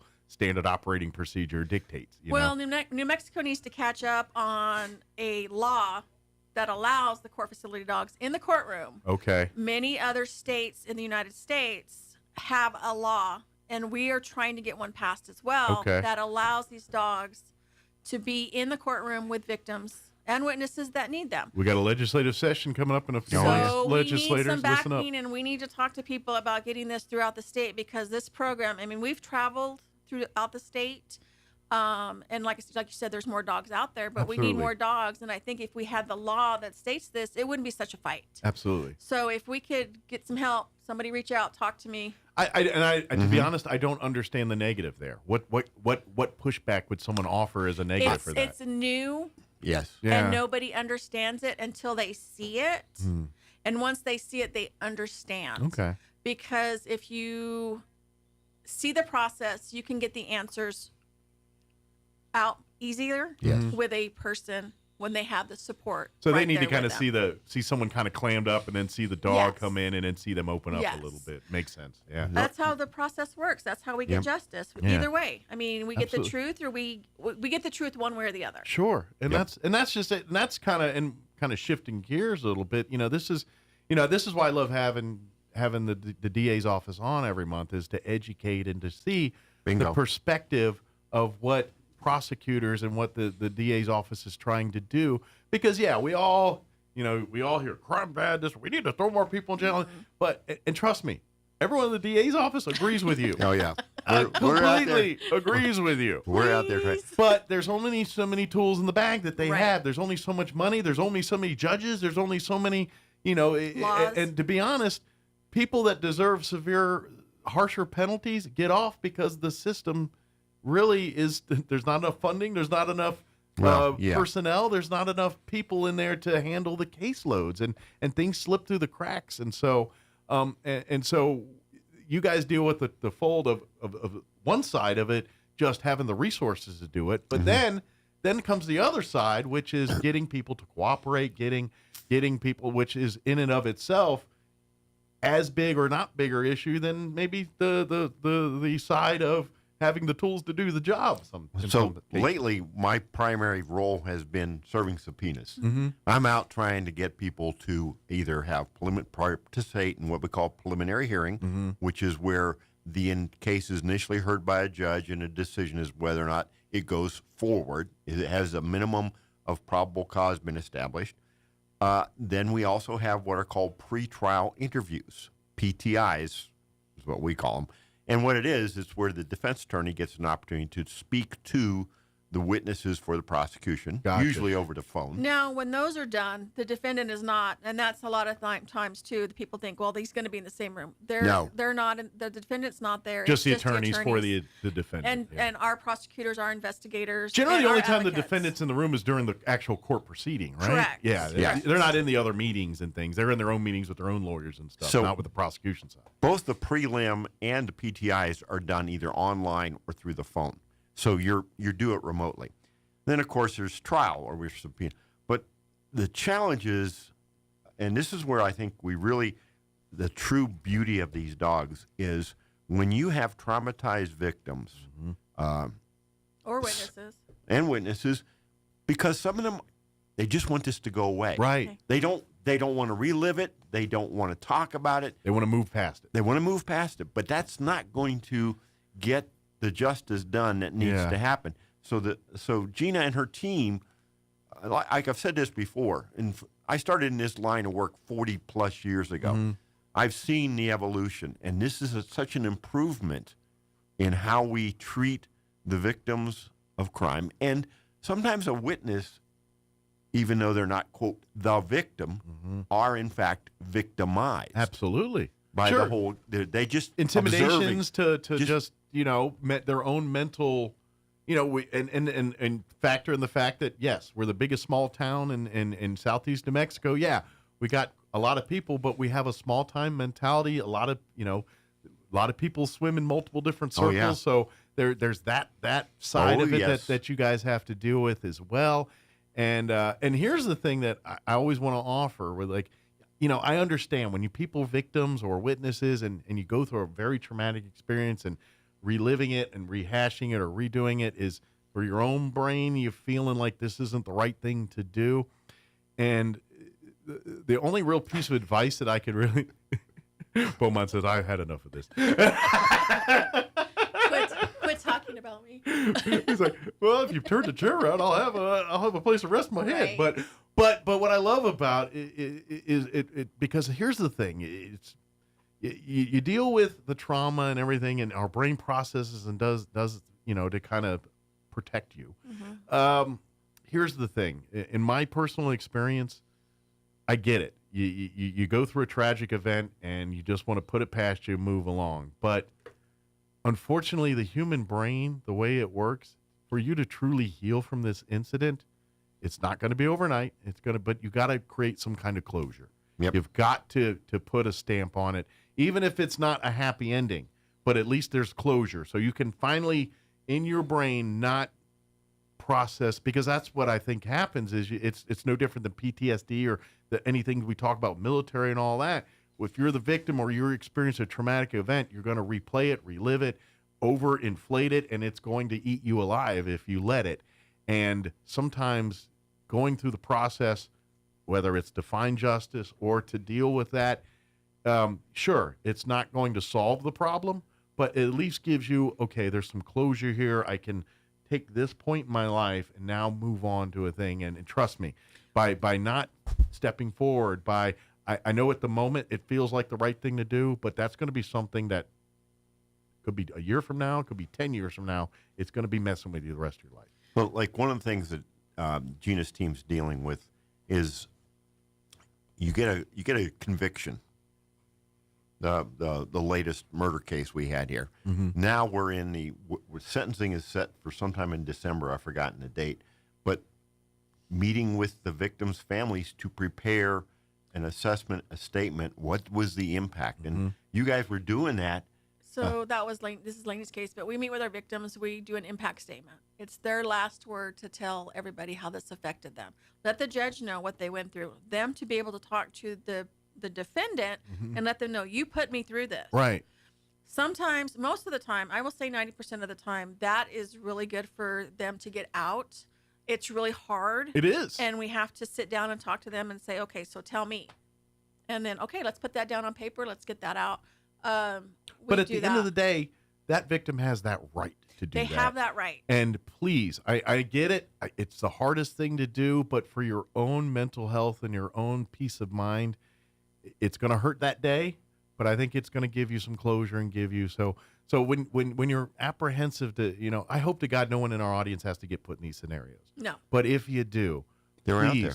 Please. And as advocates, victim service coordinators, advocates, what we try to do is we find local services for the victims and witnesses to get that help for them, to help them get stronger and stronger every day. So on top of the dogs, having that service, we also have services in the community that we explain to our victims. Yeah. And that's the difficulty of the district attorney's job, because at the end of the day, the things you're prosecuting and those are black and white things. But the details in every single one of these are as gray as can be. Yeah.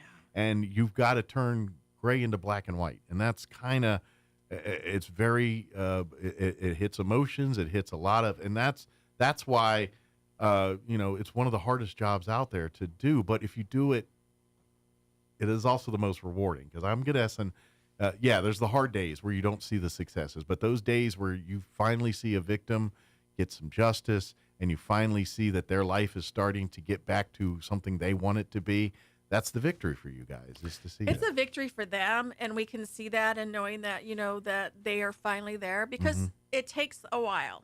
It takes seven visits for some DV victims to actually be ready. And when they're ready, we're there. We're gonna contact. We're gonna reach out no matter how many times. Sure. But we are there. And I would imagine too, not only do you get that, but you have to deal with the roller coaster. Well, one day they're ready, and then the next day, you know what I mean? I mean, like I have days like again. that when I'm ready to go to work and when I'm not ready, and that's a minor thing in my life. Sure. So a major event like that, I can understand the roller coaster, and I understand the emotions. And we've been doing this, and we have training to handle that kind of situation. But that's and something you guys deal with pretty regular, yeah, I'm guessing. And we let them do their roller coaster and explain it, and we just stand there and let them know that we're here. Well, and I always believe that at the end of the day, the human brain is going to process things the way it processes things. We can all try to guide it or steer it in a certain way, but people are people. Until that light bulb or whatever switch in their head happens, and then there's not a thing anybody else on the planet can do about that. I mean, we can try, but at the end of the day, it's that person's decision that's going to be the one that decides what you do there. Here, another dynamic in this whole thing, and keep coming back to the victim advocates, is, well, where's the attorney? Where's the attorney? These attorneys, we always use the phrase about drinking from a fire hose, but that's it. There is this trial coming up in 2 weeks. There's another trial coming up 2 weeks after that, and they are doing your victim advocates are the ones who build relationships with the victims. Not that the attorneys don't care. That's not true. They care, but their challenge was they've got to deal with what's right in front of them. Sure. And that's the next trial. Well, and this gets into job it. descriptions and what jobs are due. And when you look at your district attorneys, they're attorneys. Their whole job is the legal side of it. Yep. And that's where their training is. Therefore, those people, you need to be doing those things. There's so much work and so much caseload that literally the district attorneys don't have time to deal with the emotions and the heart because they are so busy filing the motions, doing the black and white legal side. That's why it's so important for the advocates like Gina to come in and do that legwork where their training and their background is dealing with people, dealing with emotion, and getting the information that the district attorney can do. And so when it does come to that time where maybe the DA has to do a witness interview or testimony, then Gina or someone like Gina has been working with that witness the whole time to get them to a point where they feel comfortable telling their story on the stand. That's what the DAs have so much legal ease on their plate that they don't have time to do the human side sometimes. They would love to and want to, and they get just as mad and just emotional about it too, but because of the nature of their job and because there's so few of them, that they really have to pigeonhole into exactly what they're trained to do because there's not enough of them to do anything outside of that. And I'm going to give a shout out to all the assistants in our district too, because they keep those attorneys on track. Yeah. Without them keeping, this deadline's done, this deadline's done. I mean, these attorneys wouldn't know what to do without their assistants. So, I mean, it is not just victim advocates and DAs. I mean, there's a whole slew of people that from the ground up that are involved in these cases. And in our office, and I'm sure it's throughout the office, I can't speak since I don't work in those offices, but I know that if I am stuck in a place, if I need something, I can call an assistant to help me, and they're right there with me. Yeah. So, I mean, it's not just DAs and advocates that are out there. But everyone has kind of their specialized areas. Their specialized area, but we are a team, and it takes the village. Absolutely. To do this. Well, it's the same thing with like your investigators. The investigators, the attorneys don't have time to knock doors and check and do all. That's why the investigators. I mean, we all watch movies and everything, but DA's office ain't like Matthew McConaughey. He can go walk and knock on the door, then go be the lawyer, and then go do the clerk stuff. No. That's not law feasible and order, in the real world. Not any of that. And so your lead investigators are that people that do the role, that go do the legwork. I need more evidence. I need more details for this. They're an extra set of eyes on the case for us. Your side of the thing, they're the ones that saying getting the victims and the witnesses ready to be able to do their job on the stand. Everyone plays their part in here, and they all work in concert together, but they're specialized in their services. Yes. And quite frankly, I don't think you want a DA doing what you do. And I don't think you want you doing what the DA does. You know what I mean? I think that's kind of, it's by design and the way it should be a little bit here. And, the one thing I will say is when we do have our meetings and something comes up, we can take it to either our DAs or our investigators to look at something that was mentioned and bring it into the case. Because sometimes when people report, they're so flustered that they don't remember everything. But when we meet with them, they're like, oh, and this, and it's like, okay, well, I didn't see that. And they're like, oh, yeah, I didn't mention that, but it came up. Yeah. And so it's a good thing for us to go back and talk to these people and learn more about the case. So that's where our investigators come in as well and learn more. Another challenge is these cases that are, shall we say, in some ways delayed. For example, either cold homicide, and I'm thinking of one in particular. COVID has really backed us up. I would imagine. You guys are still bailing out of COVID. So, and then there's late notification on CSP, criminal sexual penetration, or CSC. It's where someone's been victimized and they've held it in, and then they want they finally get to the point to share it. Those become challenging in ways, from my perspective, is finding the witnesses, candidly, there's this one coming up, and I've been so beating the bushes, frustrated, trying to track down some of these people for pretrial interviews. And I'm getting close, but I've had to apologize to the office because I'm not able to serve subpoenas for prelims because this is a murder case. Yeah. And although it's a PTI as opposed to a prelim, I'm like, I'm sorry. I just can't get to these people. Well, and that's that's that onus on us too. If you do see things, step up. If you do, and I guarantee, we all want to live in a wonderful, safe community. We want to have it to our families can play in the parks and walk down the streets and not have to worry about a thing. We all want that. The only way that happens is do your part. When crime happens, when victims are treated badly, when things happen, when crimes are broken. I get it. The not my problem mindset is very much human nature.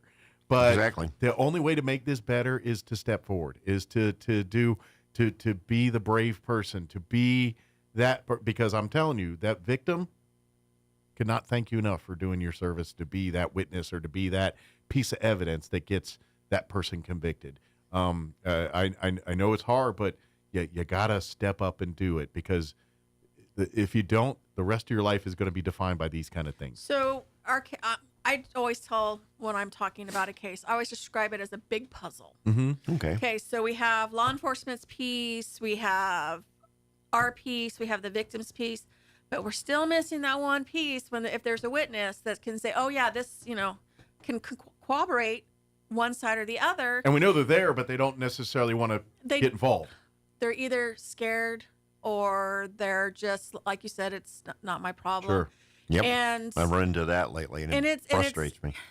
I understand, because sometimes I don't have time. I have my own life and I need to deal with that.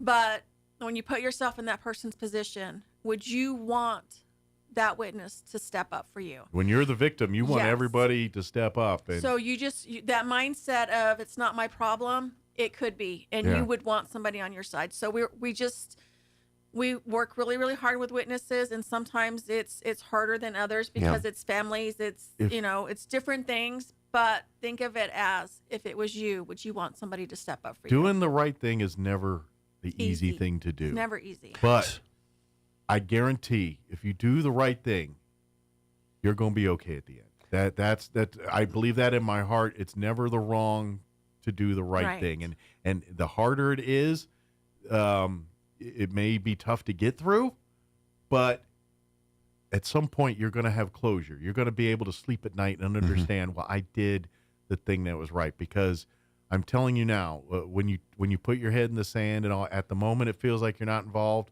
but that's going to affect you. If you're any kind of a human with a soul, at some point that you're going to be like, I feel really bad because I didn't do the right thing there. And then you're dealing with your own mental health and that kind of thing. And we don't want that to tear you up either. So I know it's not hard. I know it's hard. I know it's easier to take the path of least resistance at that moment sometimes, but doing the right thing here and this is how we make a better place. We got to stand up and do our duty sometimes.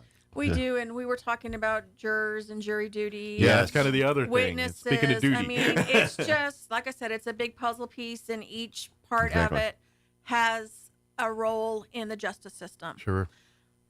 We need the jurors. They're the ones that can say, well, yes, guilty or not guilty, and we need those people to be there to complete the justice system, because that's why it's set up the way it is. Exactly. And then you guys were telling me, off air here that juries they're having really issues getting people serving right now. A lot of people aren't serving. They're getting out of it or not showing up to service. And this is a real problem. We need to address. I mean, I get it. There's a million jokes on how to get out of jury duty and all the things and all of this. And I it's funny to talk about that, but at the end of the day, being a juror is one of those civic duties. It's as important as voting to me. So was it last week or the week before in Carlsbad, our team is ready to go to trial on a murder case, if I remember right. I'm not sure what kind of case it was. But in any case, they sent out the notices for jurors to show up. They did not have enough people show up because, some people get excused for various reasons.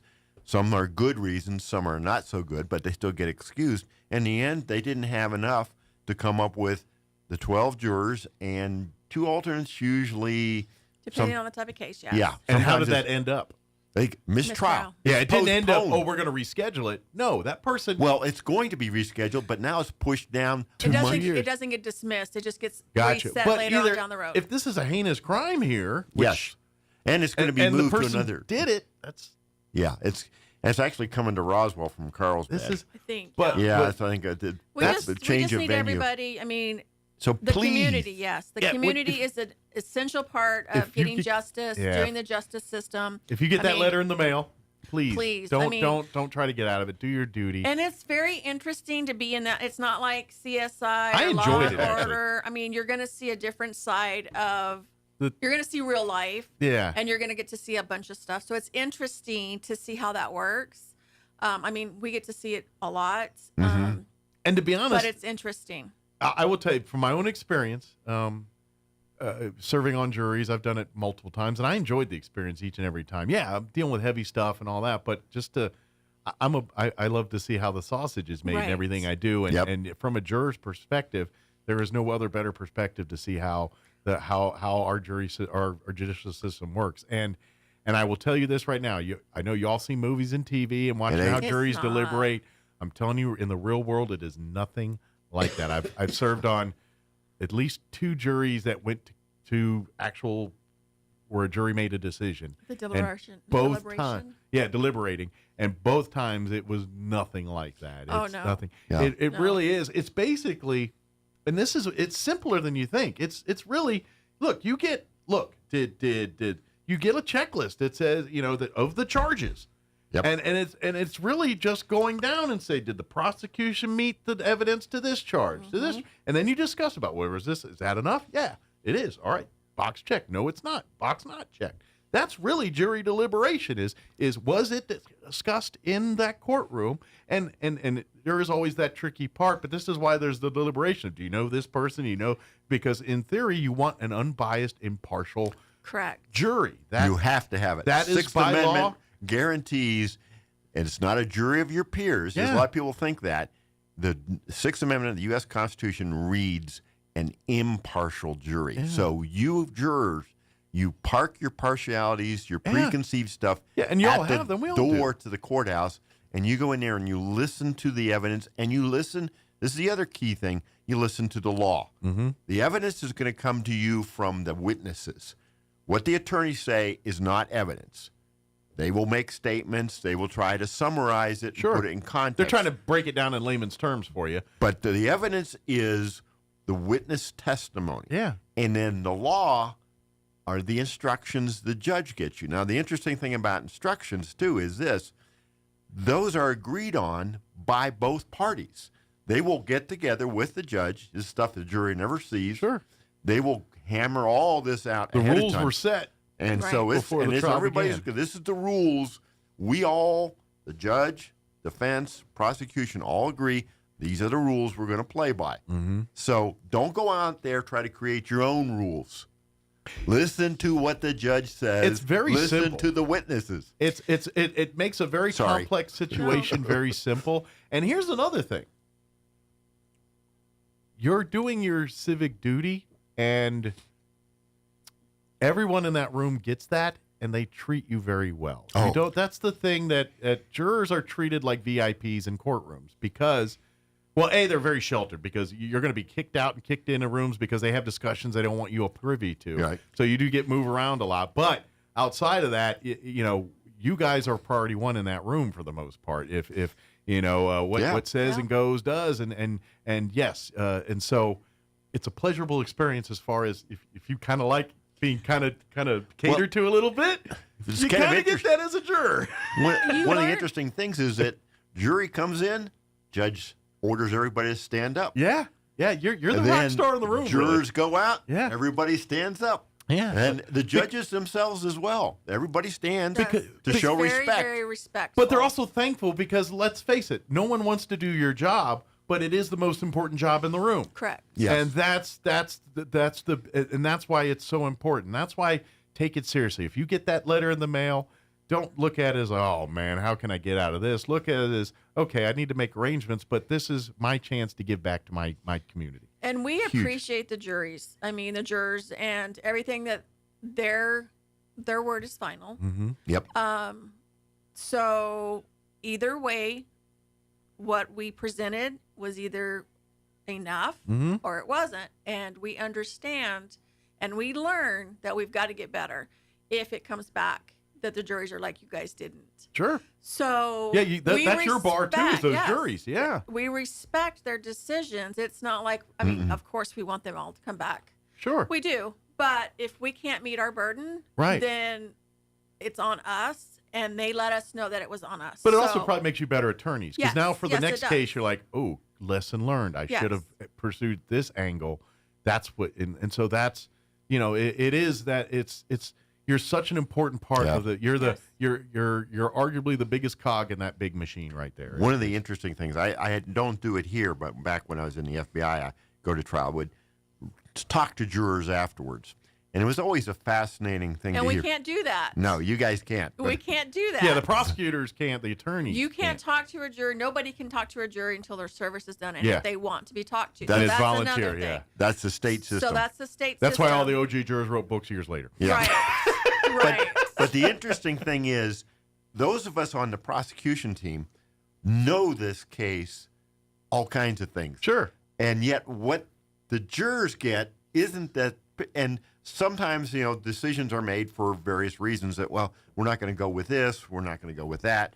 And well, then some way, but depending on how the evidence was obtained, you're not allowed to show it at all, even though it's very incriminating evidence. But true, that's but the there's rules you deal with. Other things that we, and this is where your good prosecutors get really, really become obviously how skilled they are, because they know how to be succinct, but not to weaken the case. And that's an art form. Absolutely. It really is very to interesting. sway, but not go over the line. Yeah, because you don't want to bury the jurors, but you don't want to fail to get it. And I always found it fascinating to watch while the prosecutors in their heads, the ones I've worked with over the years, would pare things down and get right to the case. I would imagine there's a few psychology classes in lawyer school. Oh, yeah. Just guessing.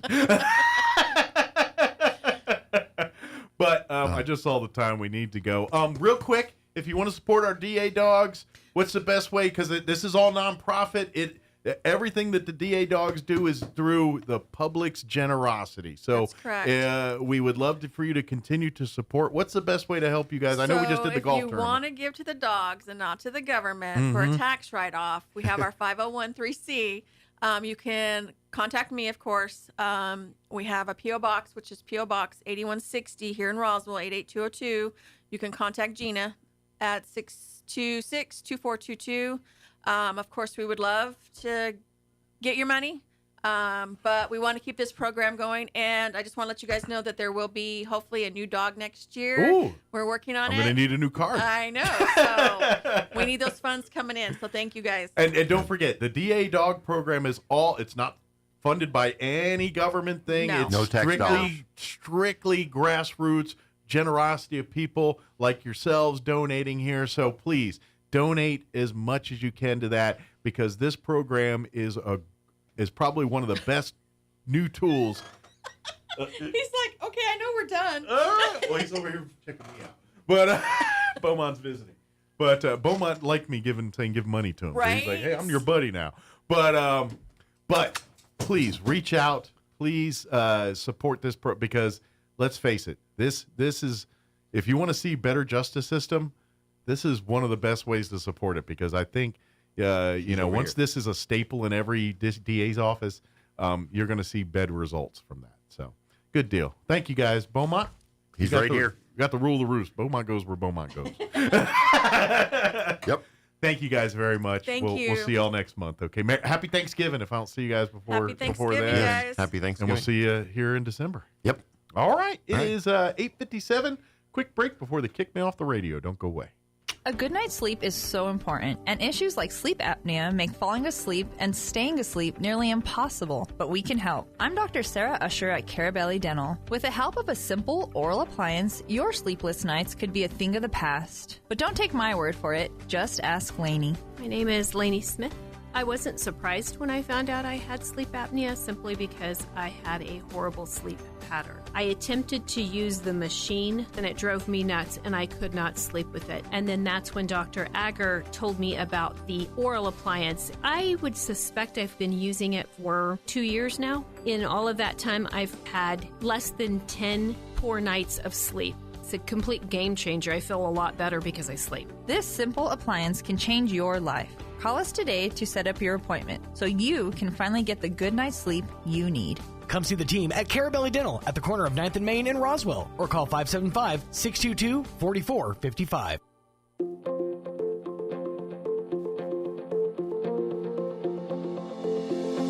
A comedian once said, "No one can tell me anything, not even myself." Hi, this is Pastor Troy and Julie Smotherman for The Joy of Marriage. You know, most people stop listening and start forming an answer or response when someone's talking to them within 7 seconds, so they miss most of the information. John 10:27 says, "My sheep listen to my voice. I know them, and they follow me." You know, when Julie and I were preparing for this, she looked right at me after I spoke for a while and said, "What?" I guess we all have work to do in listening. But you know what? Just like learning to know God takes time and focus and to know His voice, it's going to take time and focus to really get to know our spouse and to really start enjoying and loving marriage. If you have any questions or would like further information about the Joy of Marriage Ministry, please go to jomconference.com. Here's a Mornings with Mike Winters fun fact. Turtles can breathe through their butts.